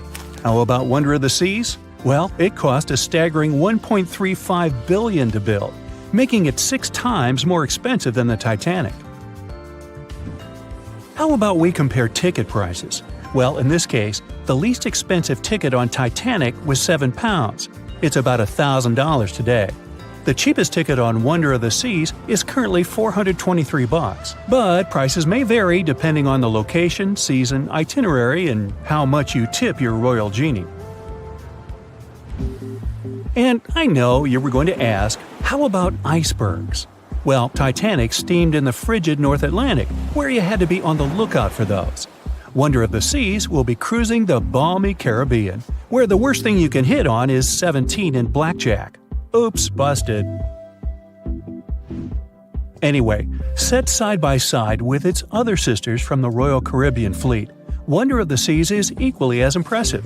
The company's earliest ships could host about 2,500 people. This included passengers and the staff. Such ships were Splendor of the Seas, Legend of the Seas, and the smallest of them all, Thumbelina of the Seas. No, wait, that should be Empress of the Seas. Oops, my bad. The largest ships in the company's fleet can now house about 9,000 people altogether. That's almost 3 times the size and capacity of the earlier liners. Wonder of the Seas is one of them, as well as Harmony of the Seas and Symphony of the Seas. Are you seeing a pattern here? Yep, if you ever encounter a ship with "of the seas" in its name, it's safe to assume it belongs to Royal Caribbean. But if it's a can of tuna, it might actually be Chicken of the Sea. Hey, I like tuna. Now, choosing between cruise ships based on their size is like wondering if you should visit your local museum or the Louvre in Paris. It all depends on your preferences. Some families prefer small settings. Others are fan of large spaces that can provide everything they need. Historically, it's equally as exciting how far we've come in terms of maritime transportation. The SS Royal William, for example, was the first boat to ever make a transatlantic voyage almost entirely steam-powered in 1833. And it was a mere 160 feet long and could house roughly 155 passengers. And if the seas were calm, then they were housed less roughly. Similarly, the first modern megaship in the world was the MS Sovereign of the Seas. Launched in 1987, it was only 888 feet long and could carry a little under 3,000 passengers. Size and capacity are not the single improvements added to newer cruise ships out there. Recent technological developments in artificial intelligence and facial recognition have allowed cruise operators to ensure faster, smoother boarding for passengers. If, in the past, it took from 60 to 90 minutes for all passengers to board a ship, nowadays, cruise ship operators manage to get people comfortably settled in less than 15 minutes. Now, I'm sure you're already eager to book a ticket, but let's look into some of the more interesting activities you can try on board Wonder of the Seas. This way, you'll know what you're getting yourself into. All Royal Caribbean ships have loads of artworks available for their guests to enjoy. But Wonder of the Seas goes above and beyond, even featuring statues of astronauts in key locations around the ship. You'll find the first astronaut looking through the glass at the promenade, while a second one is busy rock climbing at the boardwalk. The third and last astronaut is more of a movie fan. This statue can be found near the movie screen sitting area. Going astronaut sightseeing is proving to be quite the experience among guests. In the areas with no access to sunlight, Wonder of the Seas features virtual balconies. In case of bad weather, guests can still have a feeling of the outdoors, but without having to hide from wind or rain. Teenagers have a place of their own reserved on the ship. There's a special club with a private hot tub, selfie area, games, and comfortable seating.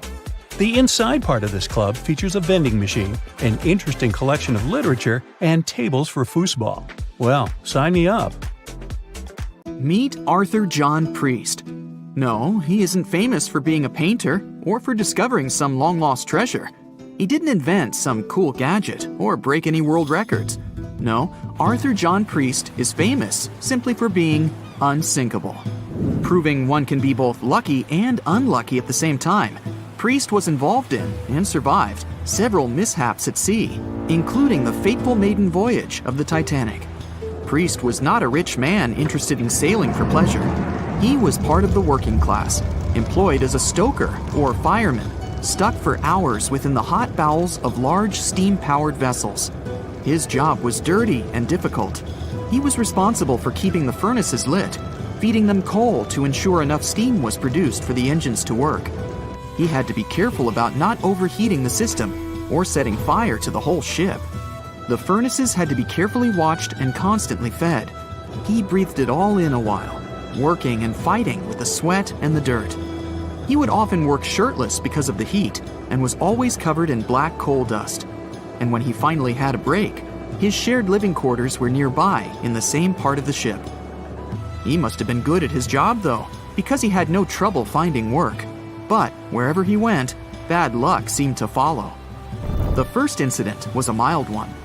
As a young man, Priest worked on the RMS Asturias. The passenger liner first set sail in 1907. traveling between Southampton in the UK to Buenos Aires in Argentina. At some point during its maiden voyage, the ship suffered a small collision. The damage was bad enough that the ship returned for repairs. Thankfully, there were no reports of any serious injuries. Priest, unfazed, simply went to work on another ship, but his bad luck lingered on the Asturias. In 1914, the Asturias became a hospital ship, helping care for sick men and women around Europe while bringing them home to England. But in March 1917, at just around midnight, the ship was struck by a foreign object. Its hull was breached and the engine room flooded. The captain ordered everyone to abandon the ship, sending crew, patients, and health staff scrambling for the lifeboats. The vessel was still moving, powering through the water because the main controls, located within the flooded engine room, could not be turned off.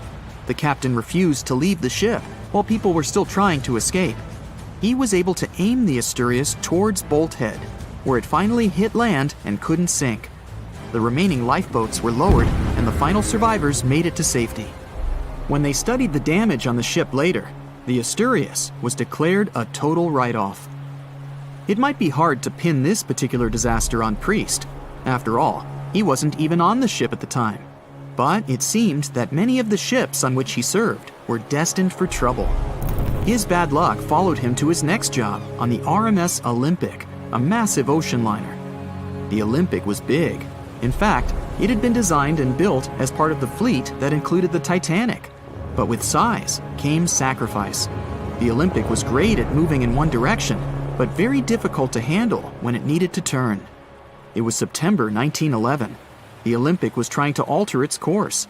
The Hawk, a smaller ship sailing nearby, didn't give the larger vessel enough room to maneuver, and the two slammed into each other.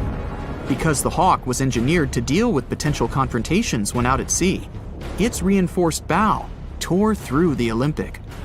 Two large gashes appeared on the ocean liner's side. The propeller shaft was badly twisted, and worse, the ship began to take on water. Somehow, the Olympic made it to shore without sinking, and nobody was seriously hurt. Priest had no idea that this was just a small taste of what his future held for him.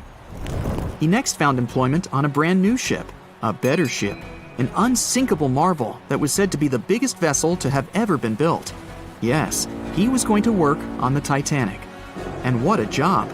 It took 29 boilers, requiring 850 tons of coal a day to produce enough steam to power the Titanic. Priest was just one of 150 stokers toiling away in the ship's underbelly, keeping those fires burning day and night. He made around $30 a month.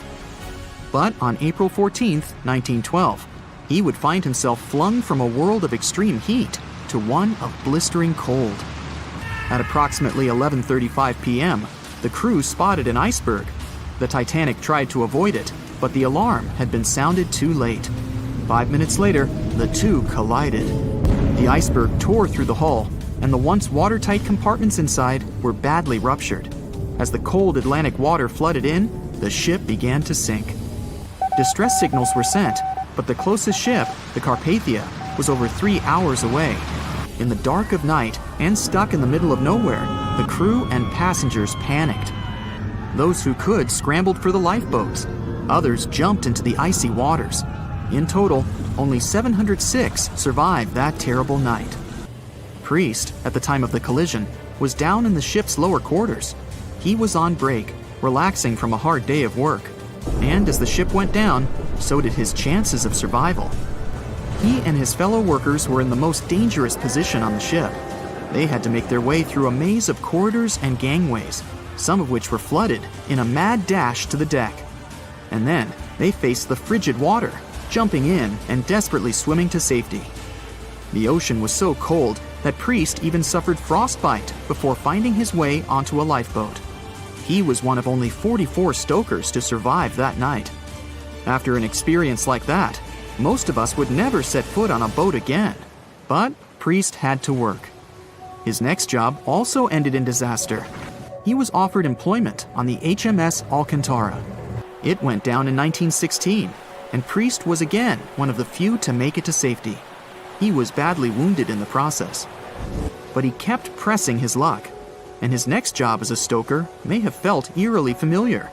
He would be working on a ship built by the same people behind both the Olympic and the Titanic. And this ship, named the Britannic, was the biggest of the three. It was also believed to be a superior vessel, fitted with new safety features after the Titanic sank. For example, it had 48 open lifeboats, 46 of which were the largest ever used on a ship before. 2 of these were even motorized and equipped with special communication devices. The good news? The Britannic survived its first trip without incident.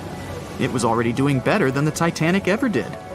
However, on November 21st, 1916, the Britannic was shaken by a loud explosion while traveling through the key channel in the Aegean Sea. The hull was damaged, and some of the compartments began to fill with water. But, unlike the Titanic, the Britannic had been designed for just such an emergency. It had been fitted with 5 watertight bulkheads. Intact, these would help keep the ship safe and floating for a much longer period of time. But there was one issue. Portholes along the lower decks had foolishly been left open. As the ship tilted, the portholes let in water, which flooded the Britannic and hastened its descent into the sea. This effectively made those watertight bulkheads useless. The ship was going down fast, much faster, in fact, than the Titanic had sunk. 35 of the lifeboats were successfully launched, saving most on board. Of the 1,066 passengers and crew, 1,036 survived. Priest, his luck intact, was one of them. And yet, he still wasn't done with a life at sea. He accepted a position as a stoker on the Donegal. It was a smaller passenger ferry that had been converted for use as a hospital boat. In April 1917, it was struck by a foreign object while fleeing an unsafe situation, and though he suffered from a head injury, Priest was again one of the survivors. It took experiencing 2 collisions and 4 sinkings before Priest was finally ready to retire. In fact, he reportedly said he only gave it up because no one wanted to sail with him. Can you blame them? He would live out the rest of his life on dry land in Southampton, England, with his wife Annie and their 3 sons. But Arthur John Priest would always be remembered as the unsinkable stoker. On April 10, 1912, the RMS Titanic set sail from England. But this wasn't the launch of a regular ship. The Titanic was the largest liner ever built at the time. It was 882 feet long. That's nearly the size of 3 soccer fields. And measured from the hull to the top of the smokestacks, the ship was an impressive 175 feet tall. That's the size of a 17-story building. Deemed unsinkable, it took 3,000 workers almost 3 years to build. But a mere 4 days into its very first voyage, at 11:40 p.m., the ship collided with an iceberg and was lost beneath the waves of the Atlantic Ocean. It took the liner only 2 hours and 40 minutes to sink. And of more than 2,200 passengers and crew members on board, only 706 survived. The wreck would remain lost for another 73 years, hiding its many secrets within the frigid Atlantic waters. And if it wasn't for a man whose whole life had been devoted to exploring the sea, the giant ship might have remained lost for a lot longer. That man was Robert Ballard.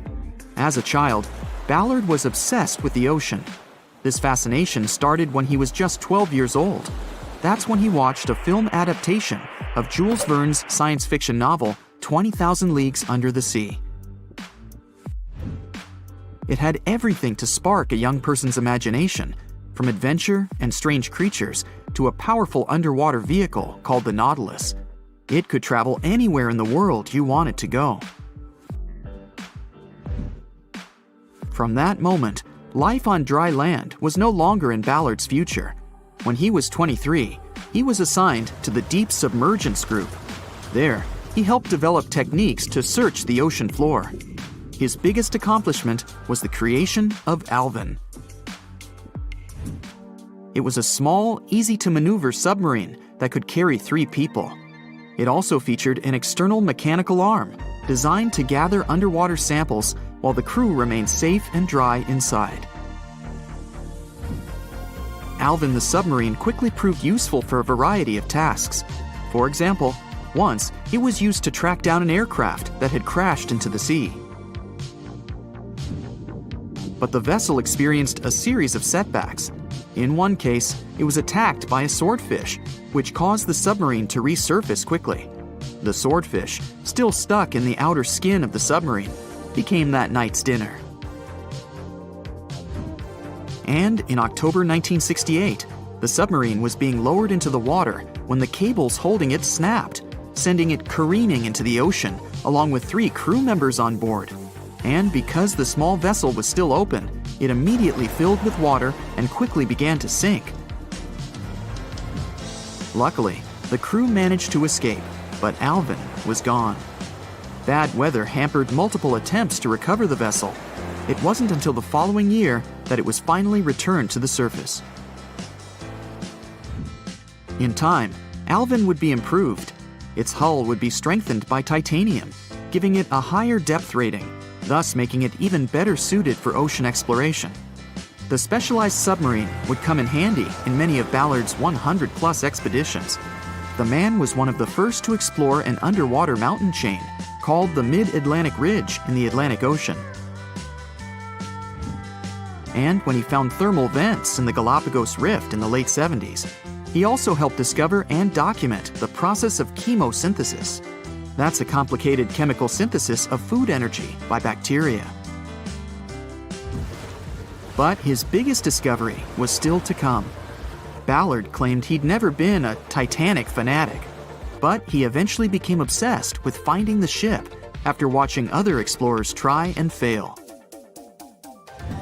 As he said, Titanic was clearly the big Mount Everest at the time. Many others had tried, many that I thought would have succeeded, or should have succeeded but didn't.